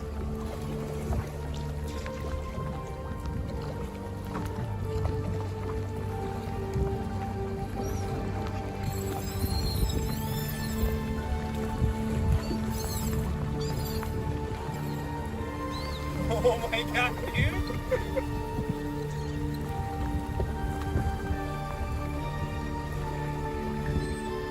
Alright, get back to catching it, Diego. You can't kill him now. There's a shark.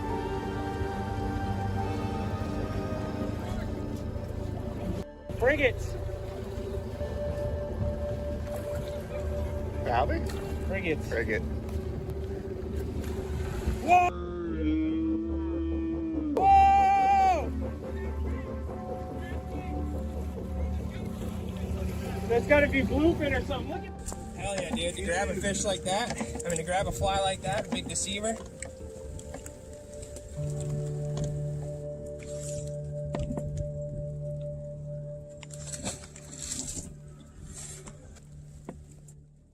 Albie's in the rain on the half beaks, baby. Greenbacks. And until next time, guys, we'll see you. And as always, slam it, cores. All right, we're back, right on time. I love that video. But when I haven't caught a single albie this year, the fishing sucked. The albie fishing, the bass fishing is starting to get good, but the albie fishing was non-existent this year for us. It was terrible. I don't know what happened, but they just didn't show up locally for us. Even in Montauk, I don't think there was many shots. It was all been up in the Sound. Bonito fishing looks really good up there in the Sound, but all right, let's tie this blue and white, shall we? Let's crank this thing out. I got these next two to tie, and I'm going to drop these off tomorrow, so I'll probably tie one more, which is probably going to take another hour and a half. And then I'll tie the other one off stream. All right. Yeah, if I'm not tying this on stream, it probably takes me like 30 minutes to tie, you know what I mean? But when we're like chit-chatting and whatnot, it takes a while, which is fine. Because that's what we're here for. But it's not too bad when I'm kind of in the zone and not tying at a semi-awkward angle for the camera. All right. We're going to wrap some bucktail on here. Spread this around, so we don't want to wrap it too much to start. In fact, loosen that up so it's a little easier.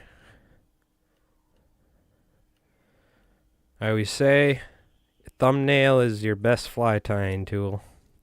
That's another quote. That's another quiz quote that I'll, maybe next week or next stream, I'll quote you on, alright? LI Flies my quote of the week quiz.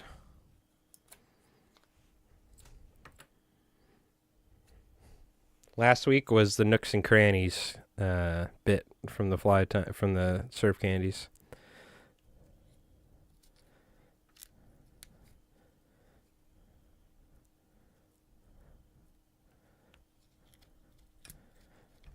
I'll wrap that in there.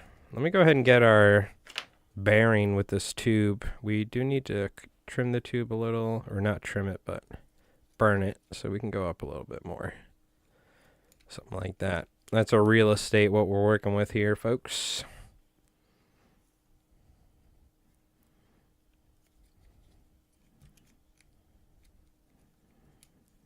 Now we're just going to cover it in chicken feathers. You're going to use about half a chicken's worth of feathers, is what the pattern says. It doesn't say that, but it should. I wonder how many of, like, what you get out of a single chicken for these Chinese saddle hackle.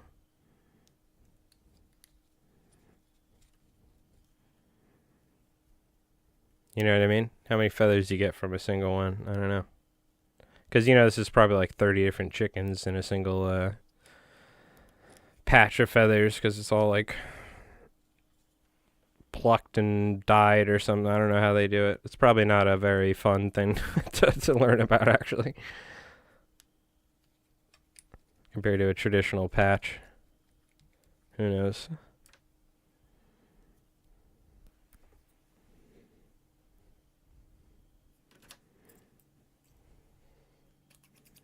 Because it's strun feathers, so it's not on the, you know, it's not on the skin, essentially.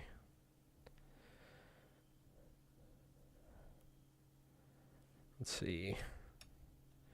I want to fill in any gaps.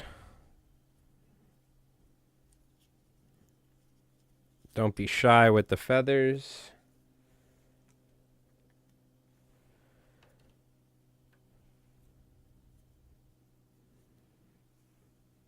Just pretty much covering all the areas here. I'm putting these nice long skinny ones up top.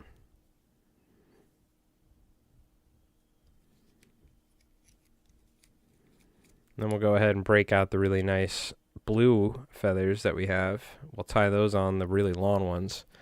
These bad boys we'll put further up ahead. But I think we're going to be using a lot of white and then blue on top. So the thing is, I don't necessarily know if I have any blue marabou. Oof. Maybe we just use white for the marabou. It's something I didn't think about. Well, these are pretty fluffy, but yeah. No blue marabou.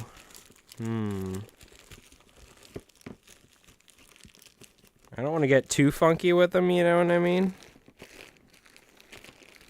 So,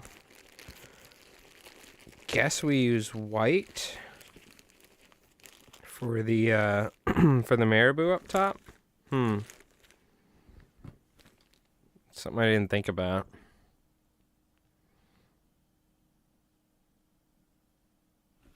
Um,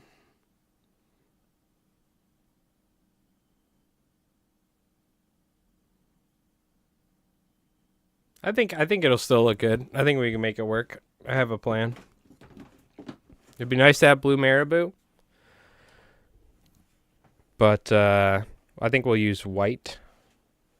You'll see what we're gonna do. So, let me find my blue saddle hackle patch real quick.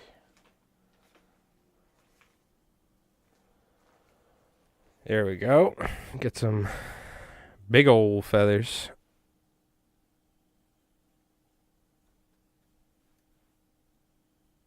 Yeah, it'd be nice if I had some blue marabou, but I don't. But I think it'll still look pretty sick.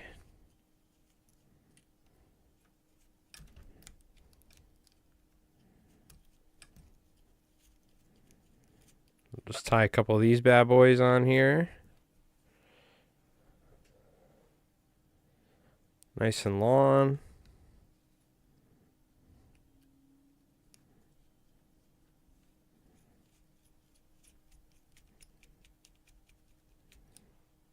How many do we want of these? I think maybe we keep it light. Nah. Well, how about this? We'll grab 2 more, but they're... Yeah. Well, we're going to tie another one of these, so let me see. Do you want to tie some of these, like, thinner ones? No, I'll grab some of these.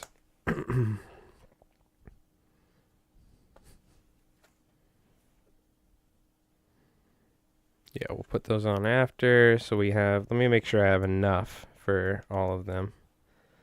Let me get my big feathers out, put those to the side. Make sure I have like 3 or 4 for each one in the back.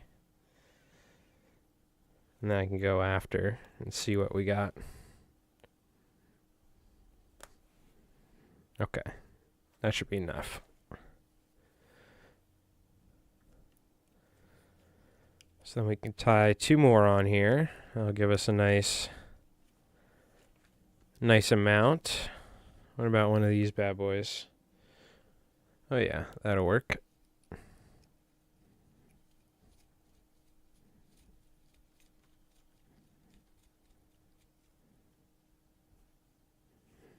Looks pretty good. Let's go ahead and put some flash on here. I'm like, I have it on my liked videos on YouTube. I was like listening to some Scorpions, I'm listening to some Sabbath, and it like cut to the Harlan Williams podcast. And it's so funny. He's like, you speak French or not? One of us went to DeVry night school and the other one didn't, huh? He always like says he went to DeVry. All right.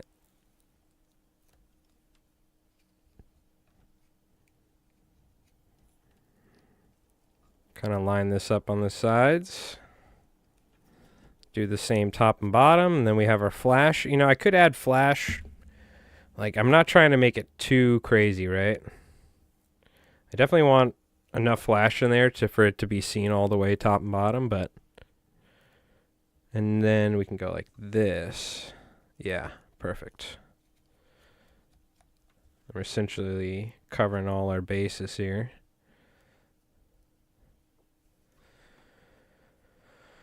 It's looking nice. Okay, so no blue marabou, but that's fine. We use a lot of white anyway, so I think we're going to be using just blue feathers topping it.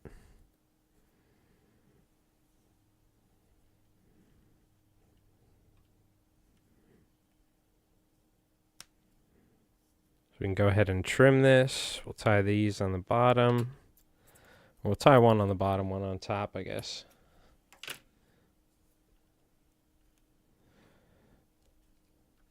There's a little bit of a filler and like a base for our next tie.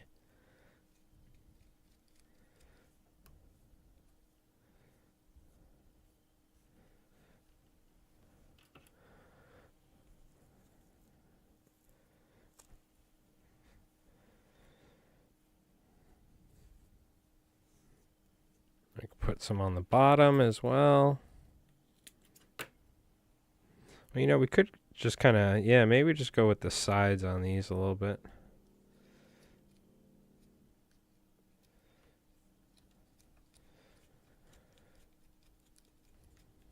Okay, that's where our head's going, so we don't want to go too far ahead of that.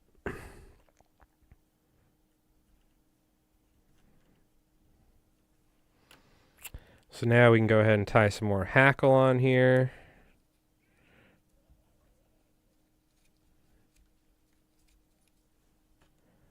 Kind of fill this in.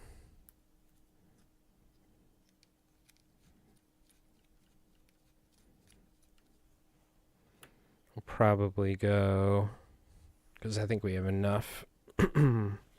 We also have the other feathers. Where are they?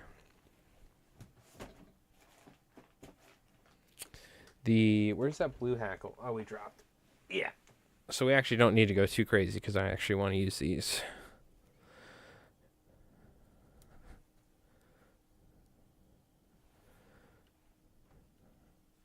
These actually have like a nice marabou look to them too because they're pretty fluffy. So I like that. I like that.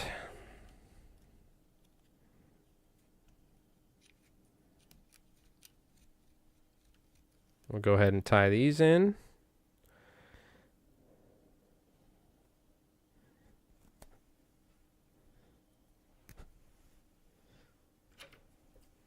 I forgot to grab scissors, but that's all right. We don't need to cut anything too crazy, so these old Fiskars work just fine.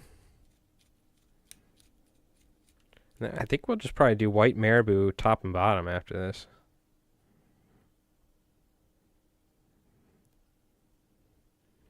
Or what we could do is we could go like white marabou now, top and bottom, and then put blue feathers on top. No, I think we just tie, we do our white marabou as usual. Be nice to have the blue marabou, but that's fine. I don't know, we'll see. Maybe we'll actually do that. We'll see. That actually kind of sounds nice. So, I mean, we have a good amount of feathers up here. I'm going to tie one more. I mean, whenever you think you have enough, you probably add more. But I think that's, I mean, that looks pretty good, I think. God, these so many feathers on here. But this is, you know, you're catching 100 to who knows how many hundreds of pounds.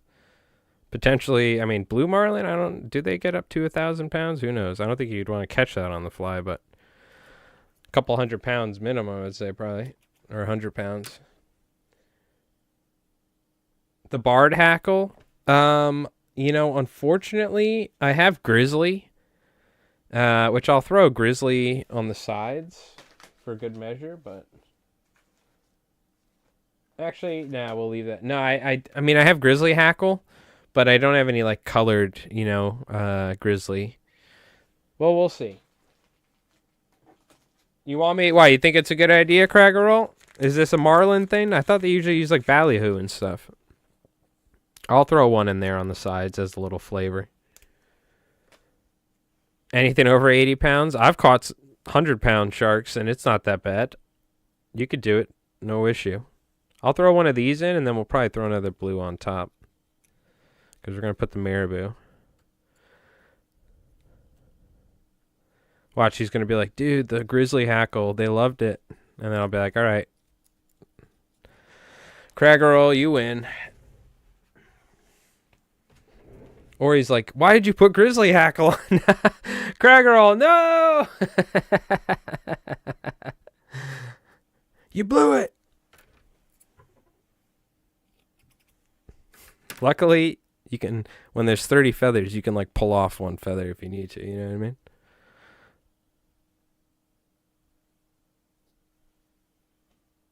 Wouldn't be the end of the world.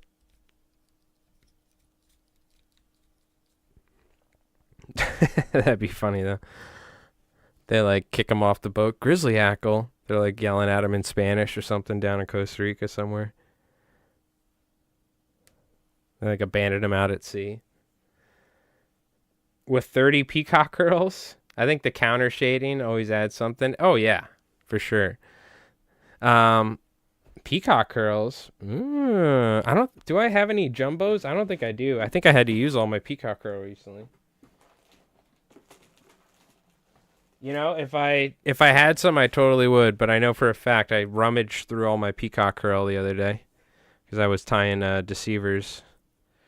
There's some jumbo ones at jumbo packs at Whitewater. I should pick some up though for some like giant bunker flies. That'd be nice. Yeah, that would actually look pretty sick. But all right, we're not trying to get too far off the track here. You know what I mean?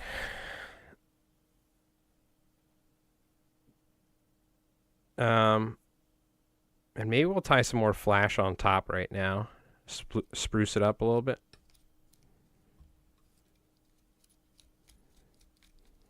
This is where our head's going to be right now, or where our head is. So now we'll take a little bit of flash.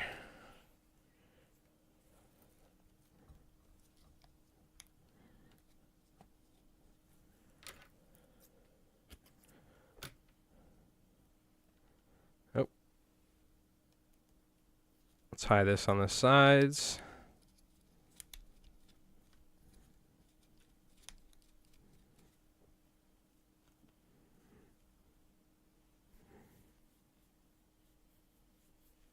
And let's see, I want to put more marabou on top, obviously, and then maybe we'll just throw like 1 or 2 feathers so we get that blue, that nice blue.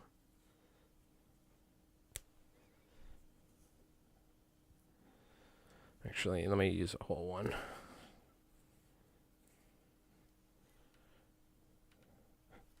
I think it's all right if you have some white up there.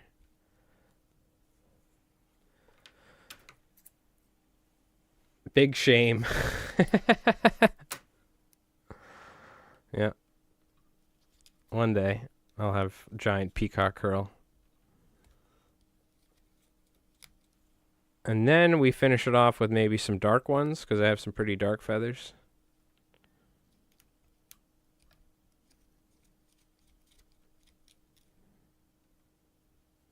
Just like 2 of them. See, we're getting like artistic, you know what I mean?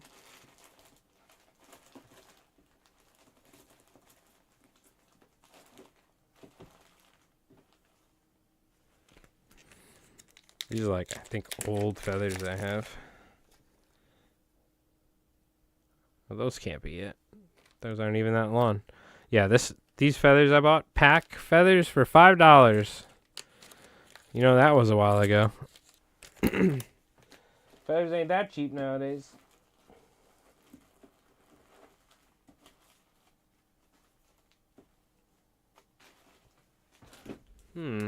Thought I had this color. Was that just a rogue feather lying around? Or was it one of these bad mama jammas? That's what it was.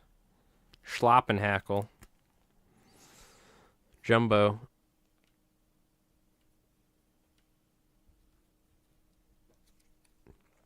God, it's such a fun word to say. Schloppenhackle.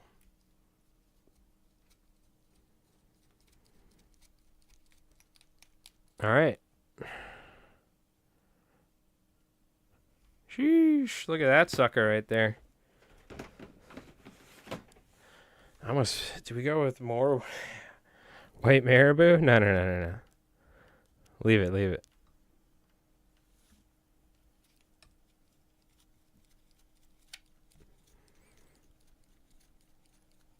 Hey, that wasn't too bad. What's our time? Oh, wow. What do we tie that in, like? I was streaming for like an hour and 40 minutes by the time did we just tie that in like 20 minutes? I think we did. Nice. What the hell were we doing in the first part of the stream? Oh, we were talking about like video. That's on you, chat. I feel like you somehow manipulated me at the start. I think that looks good like that. I like the grizzly on there too. Good call. that little bit of white in between. You know what I mean? If you look, a lot of bait fish are mostly white anyway, or like that lighter color. Next time a client asks you to tie a bunch of billfish flies, tell him, can they can have all they want if you have them join you. Yeah, this is actually a long-time customer of mine.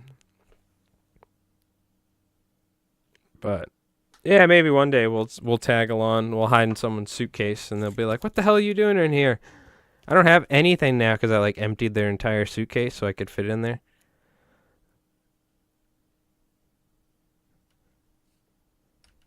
Yeah. Dude, I actually like this one a lot. I almost like this more than the pink and white. With that white marabou blended in there and that grizzly. I like the grizzly. Good call. Good call. I just checked. They don't carry the 8 to 12 inch anymore.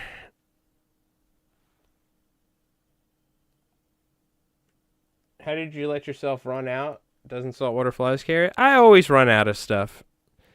Yeah, whitewater has some really... For some reason, they have... It's probably like $15, but they have like jumbo peacock curl right now. So, I could get some if I wanted, but...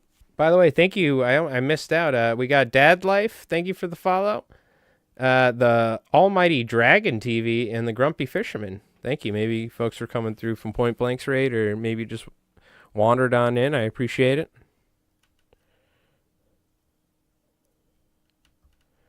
All right, let's go ahead and glue this sucker up, shall we? You know the routine. Dude, tell me that ain't a billfish fly right there, you know?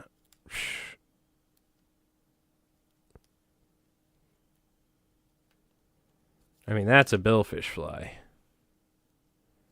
Oh, I gotta pull this up just a little bit.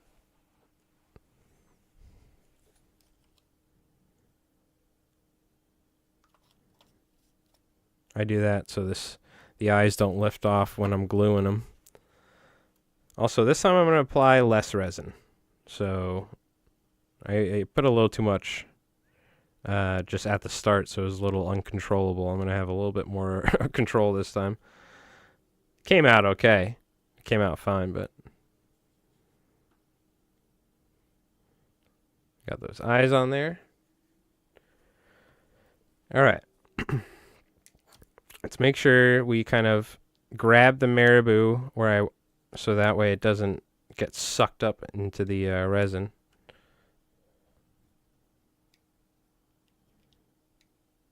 We'll start off with a light layer all the way on the bottom, in between the eyes. Not too much. Fill any gaps. We don't want any air bubbles. And then I'll go here and I'll just go around the base. A little bit on the eyes, and I'll just let it naturally kind of spread.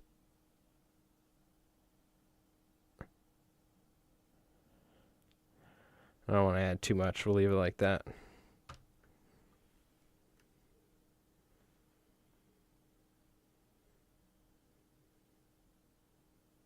Don't like men with vices? Oh, I got a lot of vices.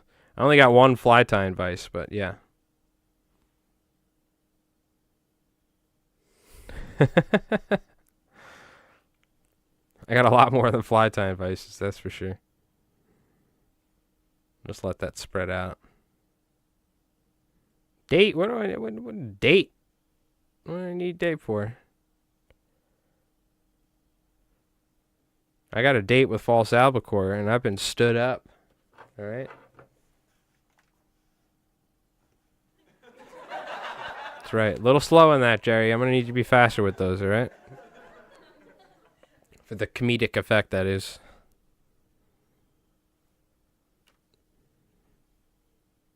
By the way, appreciate everybody hanging out, watching. I hope you folks are having an awesome Friday night.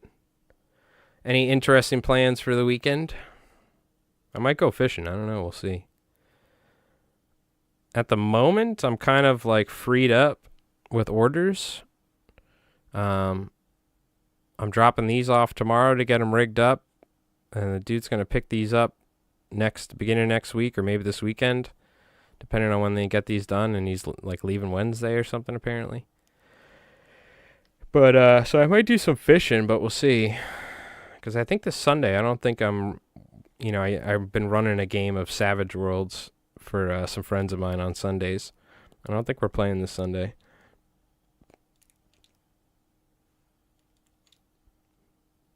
But again, I think the surf's like probably going to be all screwed up.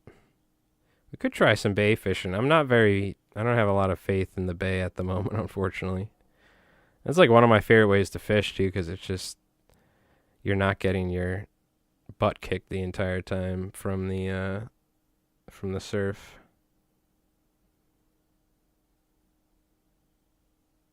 I'll lay down another light layer, and again, let gravity do the job here. Standing me up for years. Only the sea robins and the sea bass. Yeah. Yeah, I mean, yeah, we were lucky. We ended up catching some fluke in the back bays. That was weird. I've never caught fluke back here for years, man. And we started catching them like crazy. They're still probably back there. We should go check while the surf's nasty. Maybe we'll go fish in the creek, see if some bass showed up. Still no weak fish either. That's something, man, I would love. Big old weak fish on the fly. It's like my unicorn fish.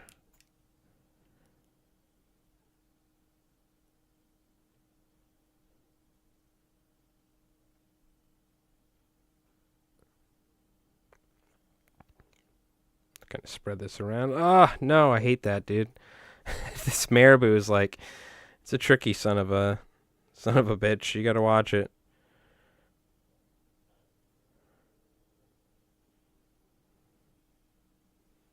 That's kind of why I hold this back, as you see. Otherwise, just a very slight wind will cause this thing to fly back and get stuck in the resin.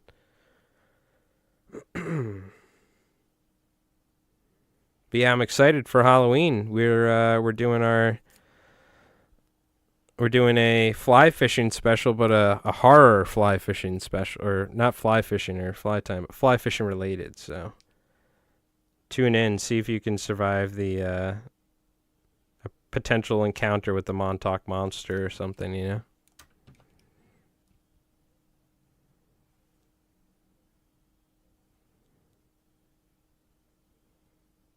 It should be interesting. I don't want to give away too much, but because I'm known for spoiling things like that.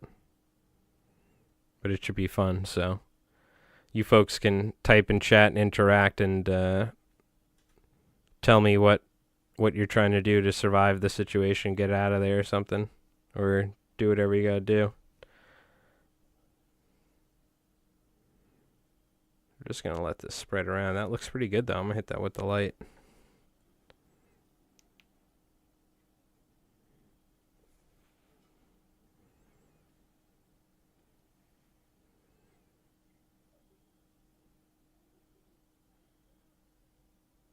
I need to extend it back just a little bit right there, but that looks pretty good.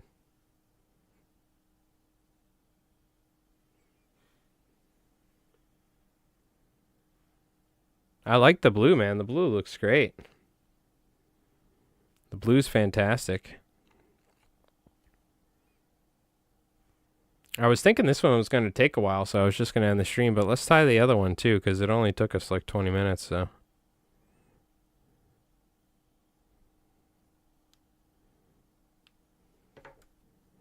Yeah, this looks nice.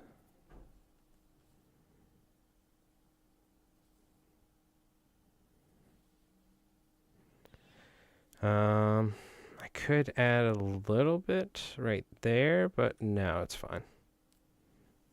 So there we go. We'll put the white head on this one, wherever that one is. Let's grab a white head. What do you think? I think it came out good. Oh, yeah. There we go. Not too shabby. Not too shabby. I like it. All right. I think that came out well. Cool. Let's tie the last one, and then we're done. 4 billfish flies in the bag. I'll be happy about that. I got a lot of fly tying done, man, the past couple days. I haven't been streaming much, but I was sitting there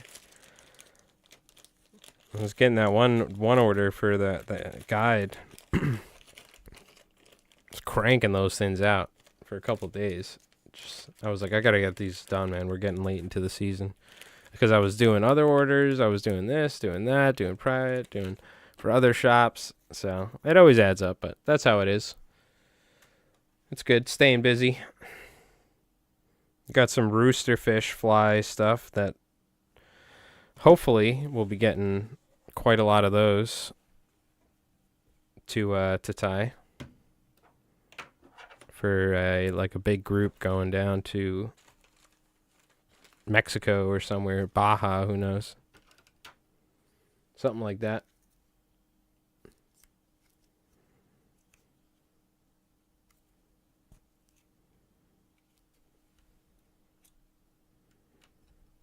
Okay, my ghetto tube fly holder, perfect. All right, let's bang this thing out, and then I'll be done. We tied 3 billfish tubes on stream. So check that off for the year. 3 commercial billfish flies, and then I'm gonna go enjoy the rest of my White Claw later.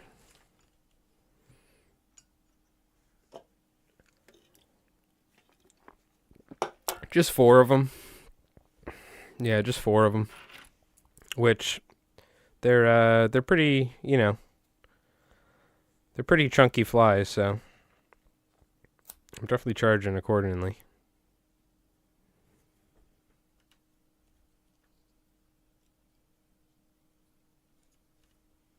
Just from the amount of money you have in materials, probably about, between the feathers and all that, the main thing is the hooks and the tubes, and then, you know, I'm essentially gonna pay for the rigging as well, but hopefully that shouldn't be too bad, because they're pretty good with that down there. Probably almost in for like, I mean, we'll see what the rigging is, but probably like $10 in materials. So, but you see, they only take me about 20 minutes to tie, so.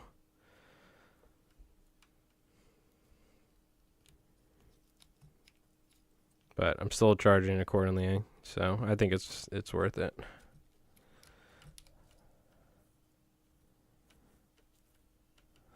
You could probably buy a pretty nice wooden plug for striped bass for the amount of money you're paying for this, so we'll say that.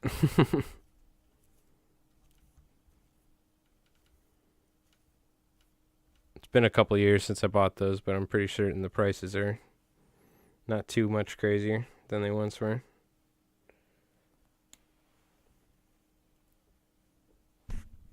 All right. Let's see if we can speed run this one. I got some Black Sabbath playing. Tie a bunch of feathers on here.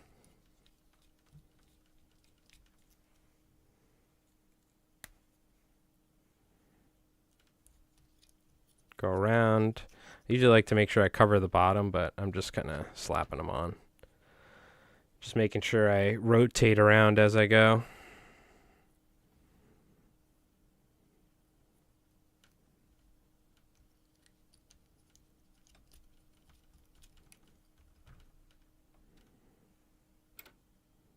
You can see I pulled out like a, like, we probably went through, like, I don't even know, dude.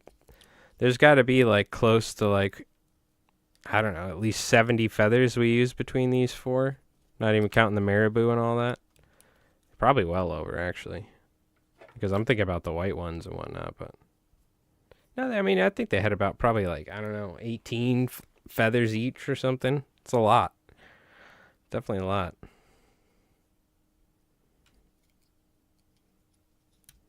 Yeah, just 18 feathers. Then again, Kenny Abrams flies 18 feathers was a normal flatwing, right? Half the time. It's just really skinny ones. It's funny.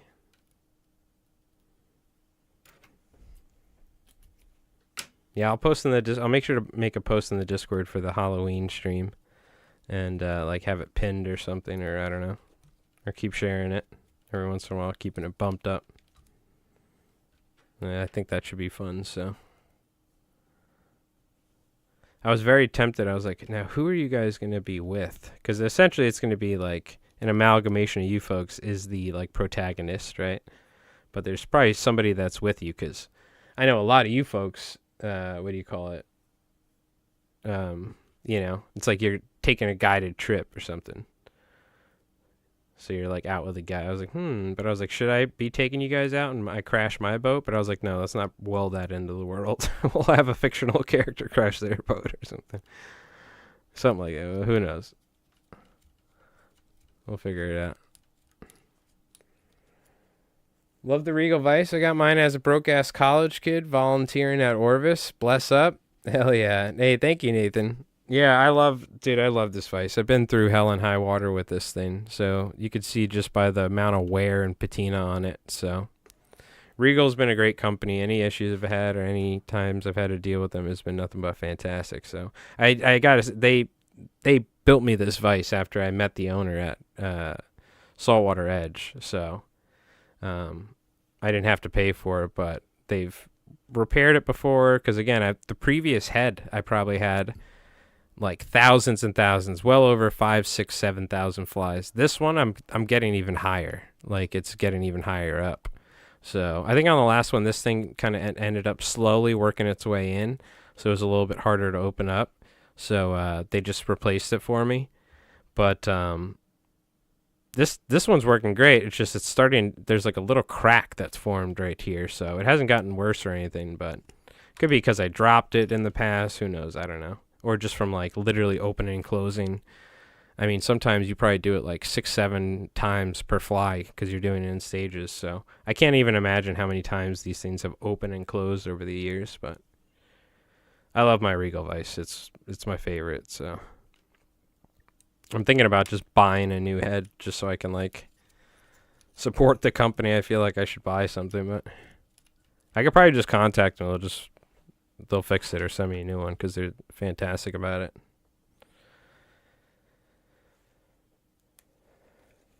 Oh, thank you, Nathan. Appreciate it. Thanks for the sub. I'm glad you found us.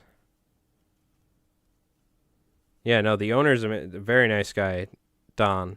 They do all they not only make vices, but they also do all sorts of different like metal stuff. They like pour and cast a lot of brass stuff for different like businesses here in the U.S. because they have like all that capabilities. It was pretty cool meeting him and having him tell me about this stuff, but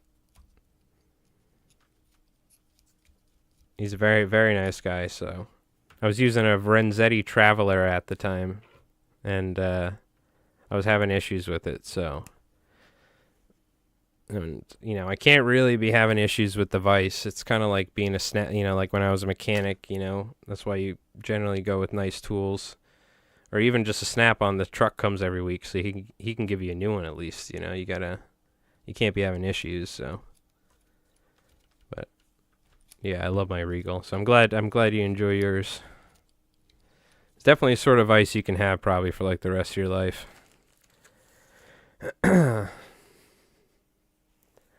I'm not a guide. I'm a essentially, it's so dumb to say it, but I mean, it's not, but I think it's not because I'm broke as hell. But professional fly tyer. Yes. Yes. It's a struggle.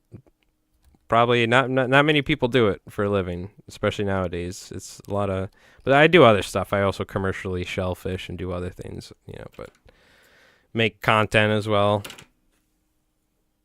Shout out YouTube. We've been making, we got partnered on YouTube a while back, so we've been making some money there, which is nice, and streaming for years. A little bit of extra income. But pretty much fly tying, man. It's a lot of commercial stuff, saltwater for striped bass, bluefish. We do a lot of false albacore fly tying for different fly shops. I do a lot of private orders. Right now we're tying billfish flies for somebody that's going blue marlin fishing, so yeah, should have been a guide, but that's okay.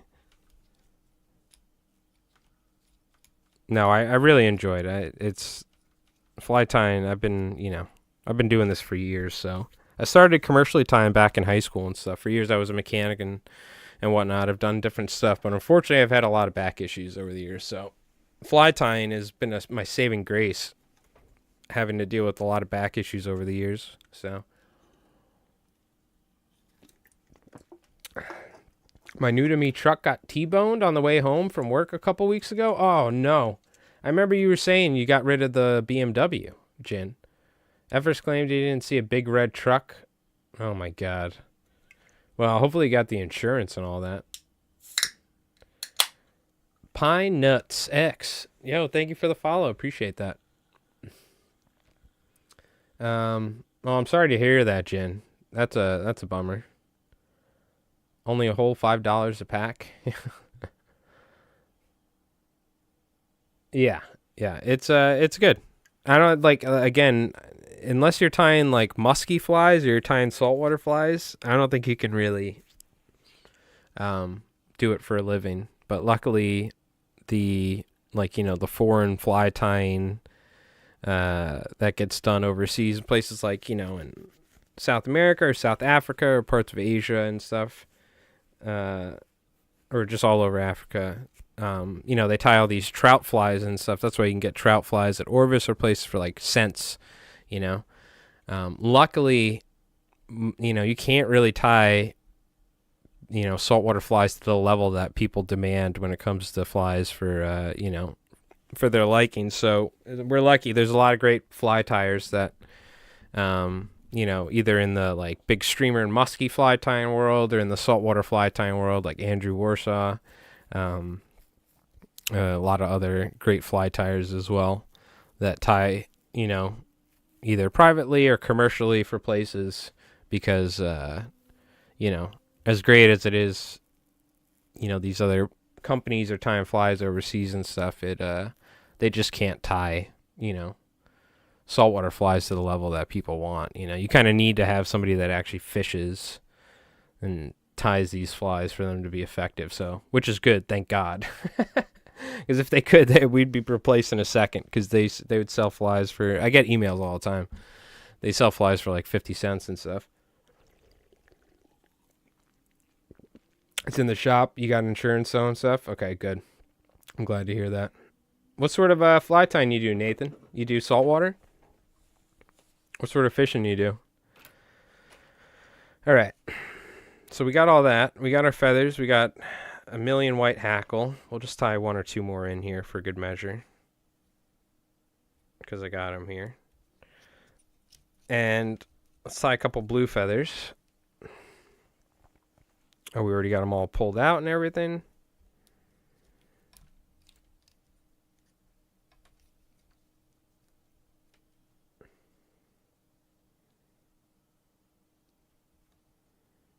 Yeah, the main thing is I just love working for myself. It's definitely like the American dream for sure.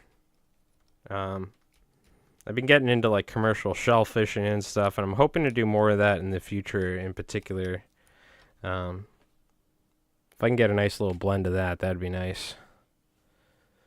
But I've been enjoying it. By the way, good thing you sub, but anyone else too, check out, if you're not sub to the YouTube channel. We're trying to put more fly tying tutorials out, so, and last video did pretty good, so I can't complain. Now we're earning a little ad revenue and whatnot, but we've been, that's one of the things that I've always enjoyed, is making the fly tying tutorials. If you look on my channel, I got a nice little catalog, so I'd like to update some of them, but we also have a ton of different flies, so. I think the last one was the Easy Body Candy, and then before that the Flex, because it was albie season as usual. I was like, we got to get a couple albie flies up there, nice, something different than usual. So, but yeah, this weekend I'll probably try and film a couple more. I usually just try and film like one or two tie-in tutorials in a row while I'm set up, because I like clean off the desk, I set everything up, I have a black backdrop, this and that, and all right, we got a bunch of blue feathers. These look nice. Let's go ahead And what are we gonna do here? I think we go with, first off, we gotta put some cement. We gotta some head cement, or not head cement, some super glue. But this is like fly tying super glue. Ooh. It does dry really nice. I actually really like this stuff. They don't give you as much as a regular bottle, but and now we're gonna just tie a little bit of marabou just to fill in top and bottom.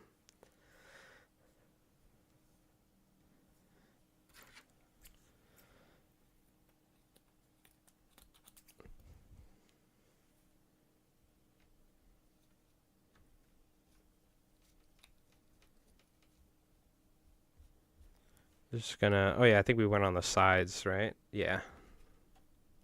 Yeah, we'll have these on the sides.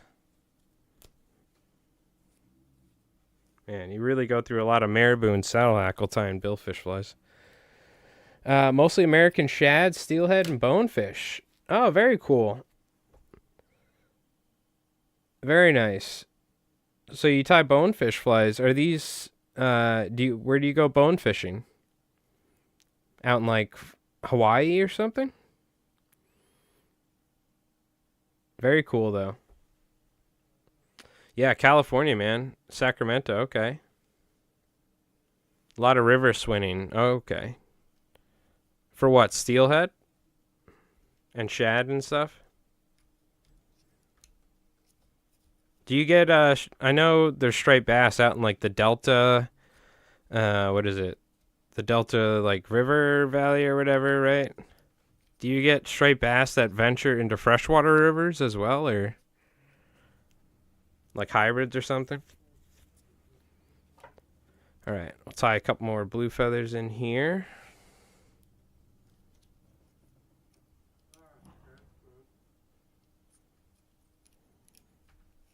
Yeah, there's actually a lot of cool fishing out in Cali. There's like a whole surf fishing scene out in Cali for fly fishing.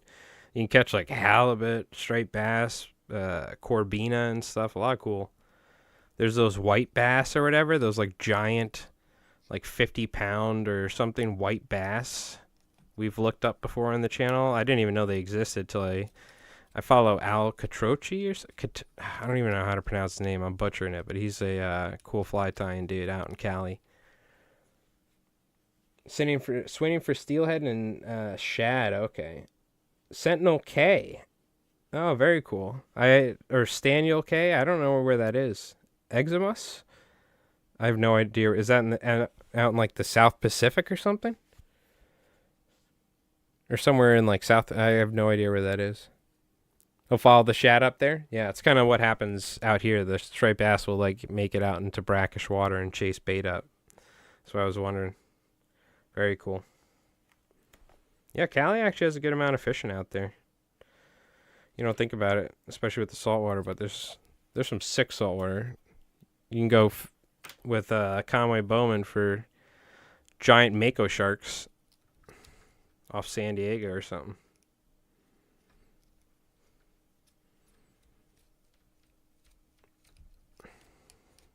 Speaking of tube flies, man, that makes me want to go shark fishing. That's where I got all my experience tying big tube flies like this. Otherwise, I'd probably be a little intimidated to try and tie some marlin flies, but I've tied so many like big shark flies here, and we've done it on the channel so many times that it's really the same thing. You just kind of need to like obviously manipulate it, maybe tie it a little differently, but like you're really just tying a fly. It could be a little daunting, especially like trying to do those like skirt things with the tubing. That was tough at the start, getting them perfect. As if they're lopsided, you can actually cause the fly to swim different, but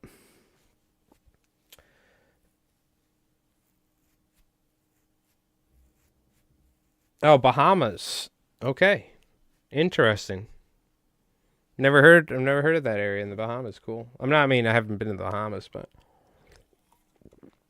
coolest I've been down south is Aruba, and didn't catch a darn thing, but also not the most well-known place for, there are bonefish, apparently, but it was tough. Also just full of tourists, but like me, but all right. So This is where I think we had the flash, because we did it a little late last time.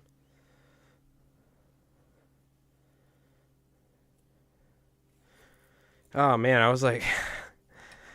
like, part of me wants to try and play Phasmophobia again after the stream, like boot it up, but I'm like, dude, I'm just gonna be like... I'm like tempted. I was like, oh, maybe I'll play Resident Evil again or something, but...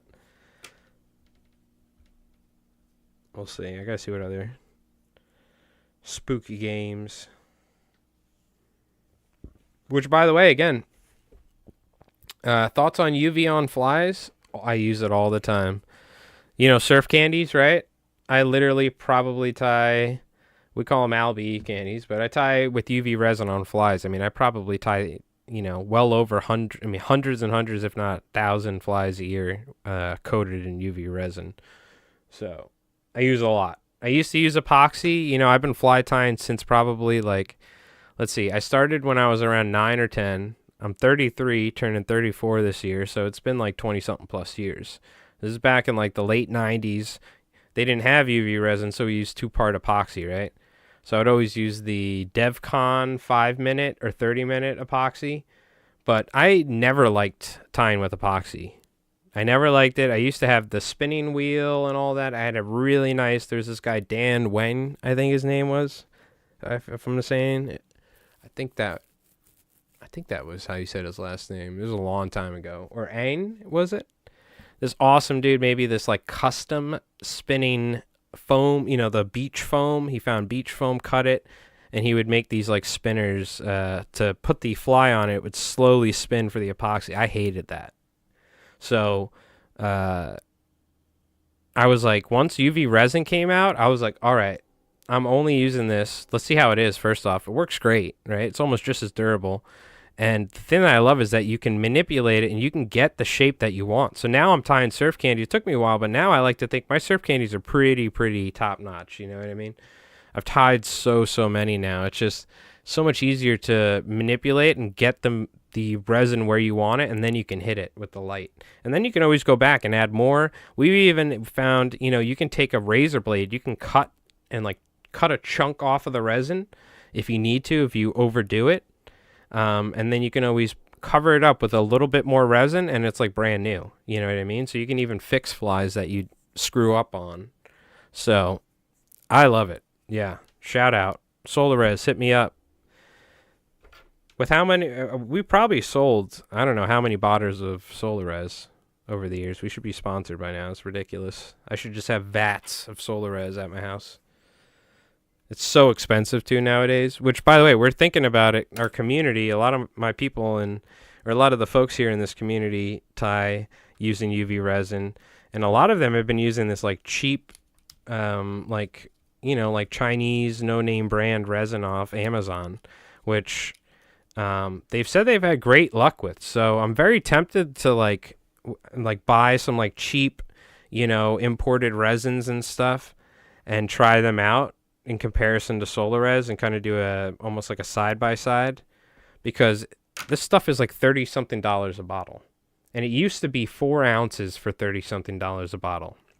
Like when I first started, I think it was like $40 or $36. You would get a 4-ounce bottle, which is double the size of this. This is the 2 ounce, if I'm not wrong. Yeah. I don't even find the 4 ounces anymore. But now I think that it's like $60 for a 4 ounce or something. So that was a lot of the videos I've been doing are like, tying tutorials. I want to start doing some as well where we test like different resins and stuff, maybe test the viscosity, test the, the curing of it, whether or not they turn yellow from overexposure to light, whether or not they crack easily, or if they're sticky, you know what I mean? So I might just buy like a bunch of different resins, like some big name brand ones. I always forget the one Bob Pop was using. I've just been using SolarRes for years. I used Loon at the start. I had issues. Loon turned yellow. I had my first order of surf candies or Albi candies to a place, and 50 of them, and they turned yellow. I was like tying them in a basement at my ex-girlfriend's place because she had a basement apartment. and I couldn't see very well because the lighting wasn't very good, you know, or it was just a little darker, so I couldn't tell until he went to take photos of them and stuff. You could see they were slightly yellowed. And what it was is that it was like a bad batch of resin or something, and I wasn't even overexposing it. They just were turning yellow. So, what do you call it? I was like, all right. So I tried Solarez, and haven't had any issues. So I've just stuck with them ever since. But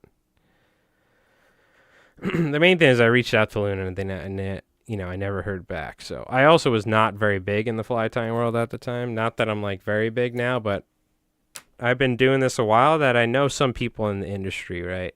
So like if I reach out to certain places, you know, it's not like I'm some random bum. I'm like, yeah, you know, I could always say like, hey, you know, by the way, like, you know, I've been doing this for years. I've tied for these places, this, that, and like, because I was genuinely, I'm like, why did they turn yellow? I was like, am I doing something wrong? Was it a bad batch? Am I overexposing it? I was trying to be very careful with the light exposure. So I will say though, Loon redeemed themselves years later by replacing this light, the rechargeable mega light. Went bad.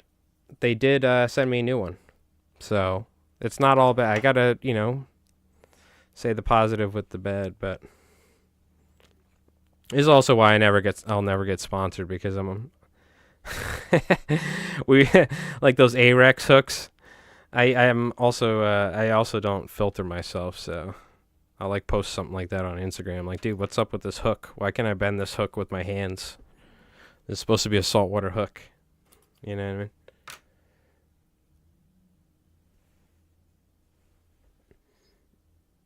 Yeah, it's funny, you know, and this is one thing I've learned in the fly tying industry too. This is why I'm not very big on like coming up with my own patterns and names. All these flies have been done before. Like Game Changers were, now I'm not smack talking Blaine Chocolate. I think he's an amazing fly tyer, but they were like articulated flies before people even, they like forgot that articulated flies was a thing, you know what I mean? I tied a fly called the Deer Hair Deceiver, all right? Back in the 90s when I was a kid. This is back on dial-up internet. There was a form, not even a form. It was a website that you could just post a fly and a picture, and it was the first like online fly database that anyone could put a fly in, right? This is back in like the late 90s, early 2000s, whatever.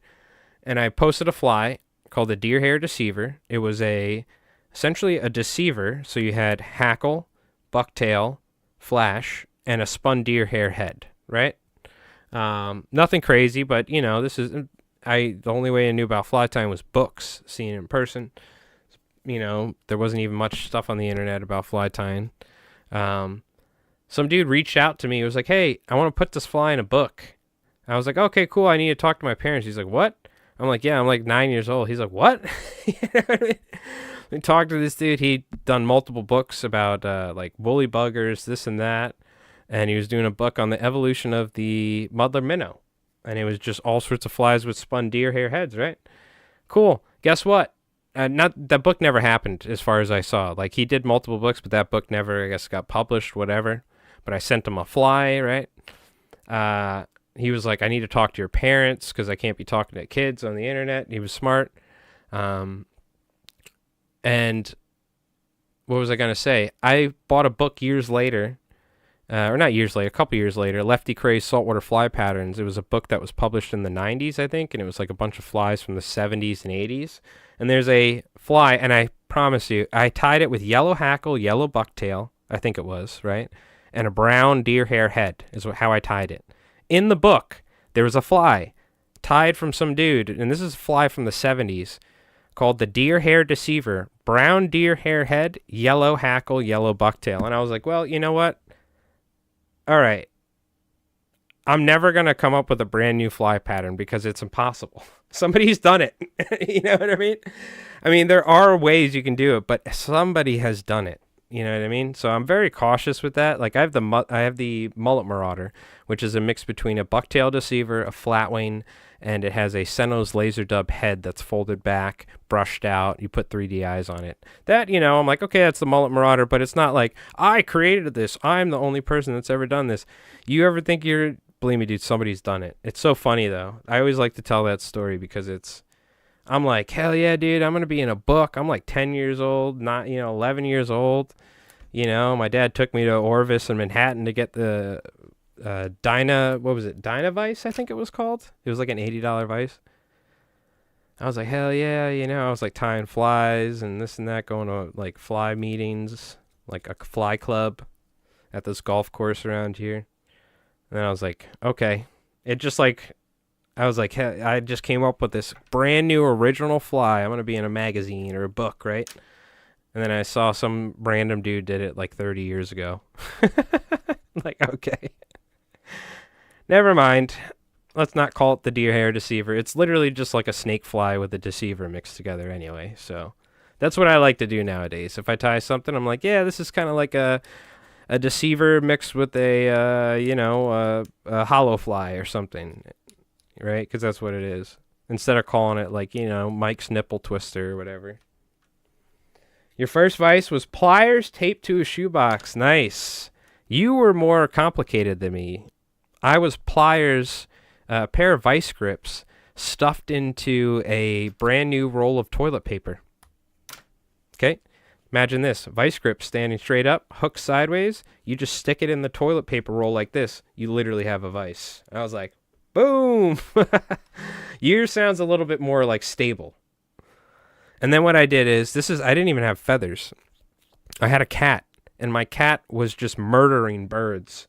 She was just a wild predator. Probably should have reined her back, but that's just how it is. Unfortunately, cats are very bad for ecosystems, right?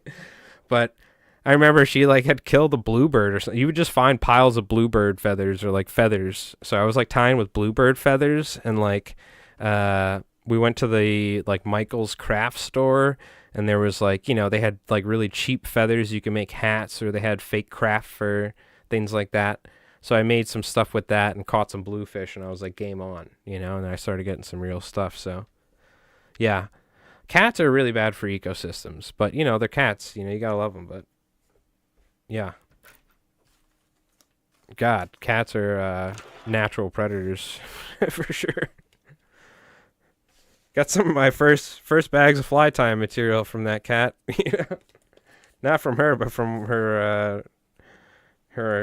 hunting operation.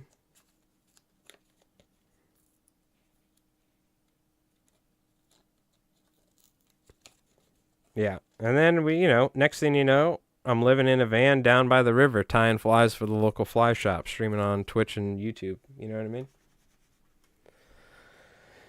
Living in a van down by the river. I'm not in a van, by the way, but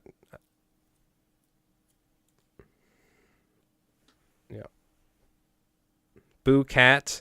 I've had some great cats. I've only had a couple, but both cats I've had were fantastic. Great cats. I'm more of a dog person for sure. But I do like cats as well. I've had some fantastic cats. Most memorable cat was Nala from The Lion King is what we named her. And we weren't going to get a cat. We weren't big into cats, but this cat like was placed on our doorstep. This is back in some other house. Some college kids had a party. I just flicked super glue on myself. Hopefully I didn't get it in my face or on my face. College kids had a party. Left a kitten on our doorstep in a box. So we're like, all right, I guess we'll keep it. Found out it's a rare breed of cat called a Turkish van, and apparently they like to swim. It's one of the only cat breeds or whatever that are known for like not being opposed to swimming and like trying to get fish and stuff or something. And it's a Turkish van, and my father's Turkish, so we're very proud. I'm a very proud half Turkish person. So we were like, all right, this is destiny. This is fate. It's a Turkish van. And it was an amazing cat. Lived forever, too. And I ended up adopting or rescuing a pit bull, my beautiful dog Marley, who unfortunately passed away a couple years ago. And he would be like trying to mess with her, and she'd just smack him up. Like she wouldn't even, she was like old too, 10, 11. And both of my dogs, I had Jack Russell and my Pitty Marley, they were like terrified of my cat. You know what I mean? And he would be trying to mess with her, which was she was getting old. It was probably terrifying for her, but he was like, "Oh, look at it, it's a cat. Let me chase you around." All right, let's put some eyes on here. 4 billfish flies in the bag. I gotta go drop these off tomorrow at our local offshore tackle place. This one I didn't throw a grizzly in just to mix it up. You know what I mean? One grizzly, one without. Taking creative freedom here.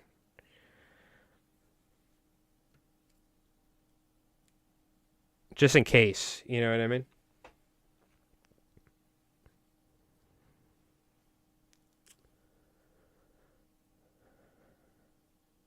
In my car, center console? What? Wait, you got a cat in your center console?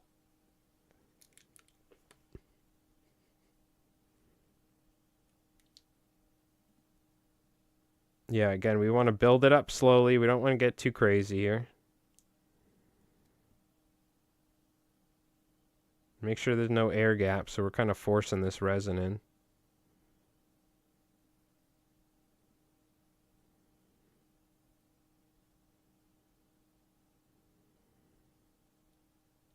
That's probably one of the hardest things for me streaming. I'll like talk about so much because I go on tangents. It's the only way I stay sane while, because I've been streaming for years now. It's probably been what, like 6 years or something.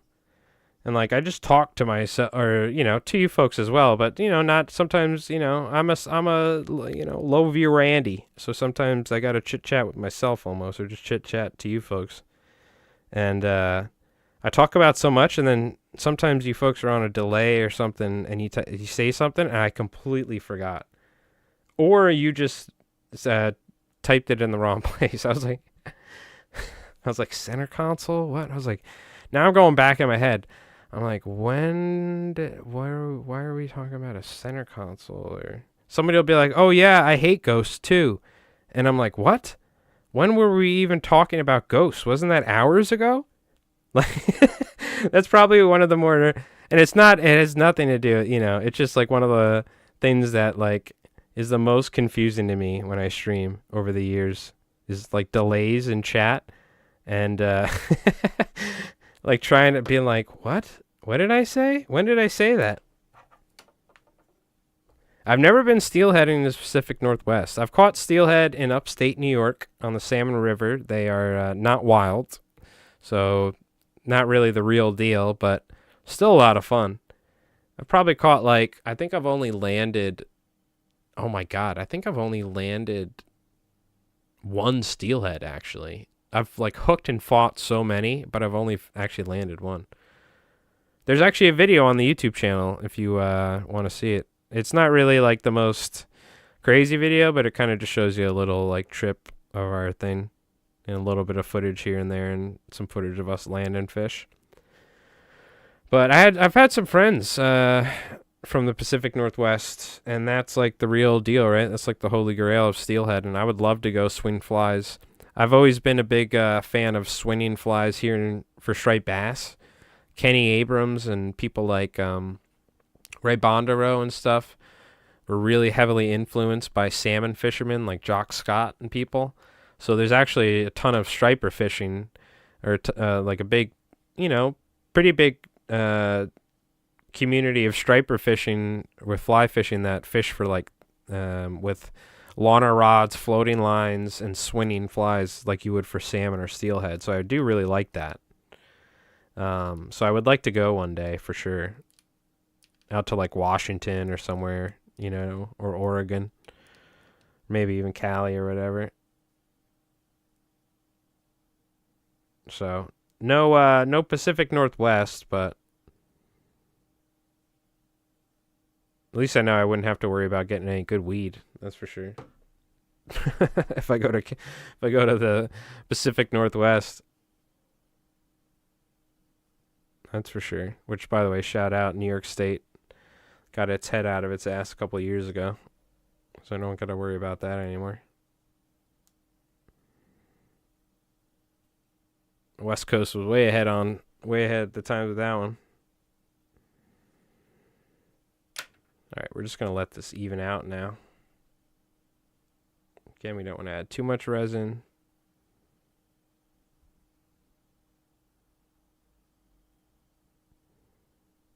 Because I could mess with the bodkin here, but I kind of just let it naturally spread out. I can always fill in any gaps.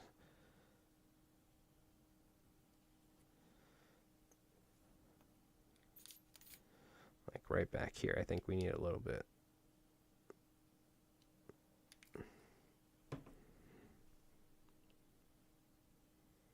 Jerry French and Ed Ward, who created the Intruder. I've definitely seen the Intruder before.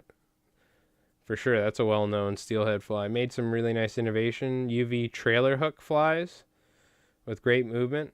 No, I'm familiar with that. Yeah, I was looking into steelhead flies a lot when we went upstate to go do it.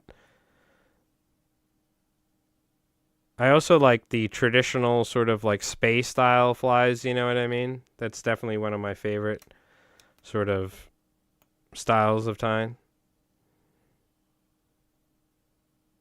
Rhea, you know, just in general, I love steelhead style with the Rhea, spun Rhea, all that. It's a lot of fun. So we incorporate a lot of that sort of tying into striped bass fly tying. Like I said, Kenny Abrams is a great fly tyer for stuff like that.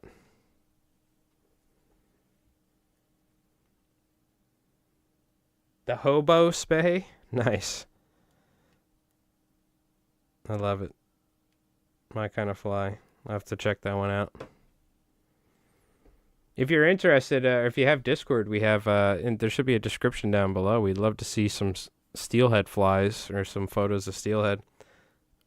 We have tons of people in there that fly tie and fly fish that are always sharing flies and photos of fly fishing. We have folks all over the world, so we're always interested to see, you know, some different fly tying and stuff.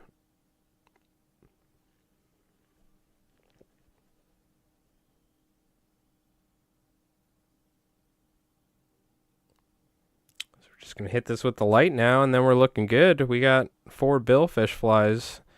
I'm going to be taking these with the heads, these 8-odds. I'll see. I mean, worst case, I'm pretty sure you can go anywhere from like a 4-odd to an 8-odd or something. I don't think I would want to use a 4-odd. I think you could go with a 6-odd probably, but I think an 8-odd's probably safer in case you get like very large billfish. We were using 10-odds. I actually have 10-odds. I'll show you. We have this is my offshore bag for when we were shark fishing, which, by the way, now that we're done, I'll show you real quick.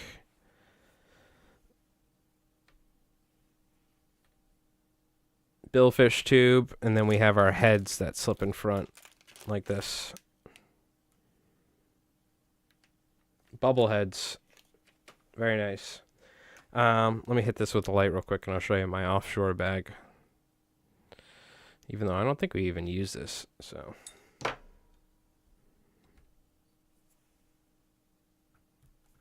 I'm going to have to clean those tops off. They're getting a little messy, but... This is my old shark bag right here. So you can see some of the offshore, or some of the rigs that we have. This is kind of like how you would have these set up, but with shock tippets as opposed to wire leader. But for instance, this is one we caught a... Did we catch a fish on this one? No, it doesn't smell like bunker oil, thank God. But yeah, you can see we have our... There's like a tuna swivel right here. And then we have like a, what is it, 80-pound wire, I think. And these are some tubes, shark tubes that I made. And then this is probably an 8-odd, I think, because the 10-odd's larger. But we use 10-odds as well. We were catching fish on the 10-odds. We were catching some big sharks. Which, if you were going for big makos, I think that's what you'd be using right there. Yeah. So, these are like some of my early versions of tube flies that I tied back in the day for sharks and stuff. And I think you could use something like this for tuna as well. These would be probably not the worst tuna flies. You know what I mean? Hope you're getting 4 bills for those 4 billfish flies. Not 4 bills, but I'm charging 30 a piece, so it's not the worst. But billfish flies, that's kind of like the price. You know what I mean?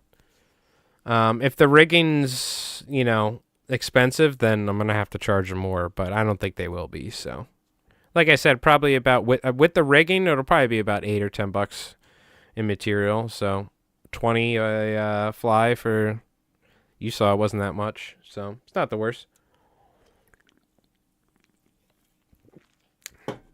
It's a he's also has a fly shop or a marina shop that he buys flies for me. So what do you call it? The guy's been buying flies a long time. I don't know. I like, you could definitely charge, I guess, 40, but also Cam Siegler has single rigged billfish flies rigged for $30. So, like, you know, you don't want to be charging too much more than Cam Siegler. Then you'd rather just be buying Cam Siegler flies. I mean, it's because if you don't know, that's like the guy for bill fishing. You know what I mean? So, but this person's been buying from me for a while, and people, you know, people like flies from certain fly tires. So even though I'm not a bill fishing expert, I know how to tie tube flies, and I know how to, you know, the basic concept. So he wanted me to tie some billfish flies, and I think it's a reasonable price, fair price, and he's getting some sick flies, professionally rigged up and professionally tied, and yeah, I'm gonna pay my car insurance. So amen. You know what I mean? So very cool. Anyways, thank you so much for handing out, folks. We got our billfish flies done. I'm gonna go drop these off tomorrow and have them rig them up. So yeah, that was pretty easy, actually. I think we spent most of the time chit chatting. I think that you saw on, like, that one we got done in like 20 minutes. It's not bad for tying a billfish tube. So hopefully you enjoyed it. Nice long, nice chunky stream. Good 3-hour tying stream. We'll possibly be doing something this weekend. We'll see. Like I said, I don't think Sunday I'm running a game of Savage Worlds. So my buddy's been hounding me, trying to get me to play Warhammer, because I've been so busy with fishing and tying. He's been trying to get me to break out my Blood Angel, so we'll see. Maybe I'll go play my buddy Rev on Sunday, but we also have been trying to get more people, so he has more people to play with instead of me, because I'm not trying to play Warhammer every week. But don't forget, by the way, I'll make sure to post in the Discord, but on October 31st, Halloween night, at 7 o'clock, we are doing our Halloween special. Every year we generally do a Halloween special. And in the past, we've tied Halloween flies. We've carved pumpkins. We've done solo D&D Halloween edition. This year, it's going to be an interactive stream with you folks in chat being able to essentially, I'll pick people from chat and you'll get a turn. And we're going to be doing a horror TTRPG, a horror tabletop role-playing game. And essentially it's going to be, I'll give you a little example. Like, let's say there's, and this isn't what we're doing, but let's say we were playing a game and there was a vampire chasing you. And, you're essentially, you have an option to either try and run away or you can try and fight it. Your skill in fighting is a 40, and you can either disengage, but you may get attacked, right?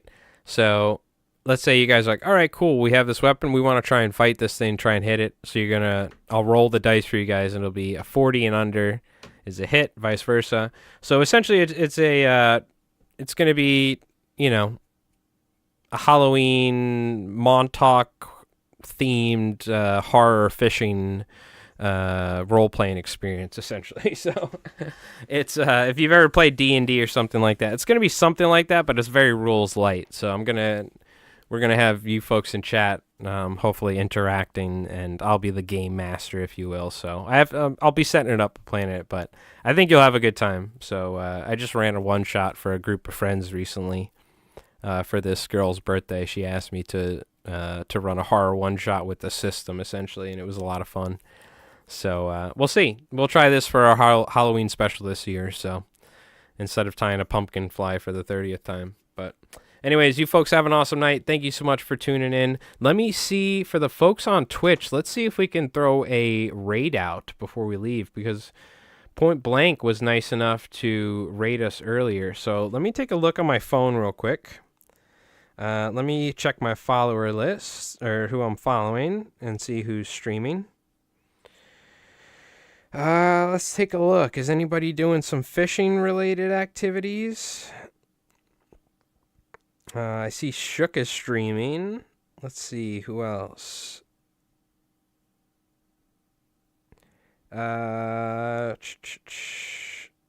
Fishing Solo is live as well. What's Shook doing? He's going fishing, it looks like. So we'll throw a raid out. Let me see if I can do this, because they've changed the rating stuff here. We'll throw a raid out to Shook, who is an amazing IRL streamer who's out of Australia, and who we've been watching for a long time now. He's a awesome dude. We'll go ahead, start up a raid here.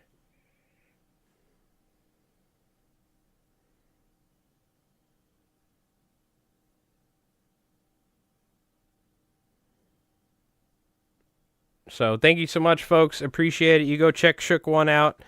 For everybody on Twitch, thank you for hanging out. I appreciate it.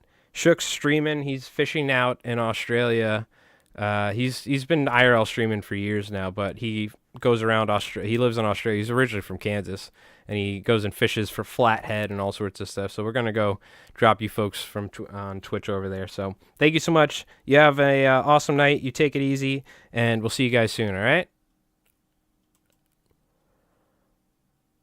All right. I sent everybody on Twitch over there. All you YouTubers. He was a Halo Pro. Oh, Nathan, you know him, dude. What? Yeah, he was a Halo Pro. He's also a freestyle. He does freestyle rapping too, man.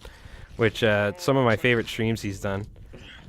But yeah, very true, dude. Very true. All right, you YouTubers. I'll see you guys later. All right. Yeah, good old days, man. Oh, tell me about it. All right.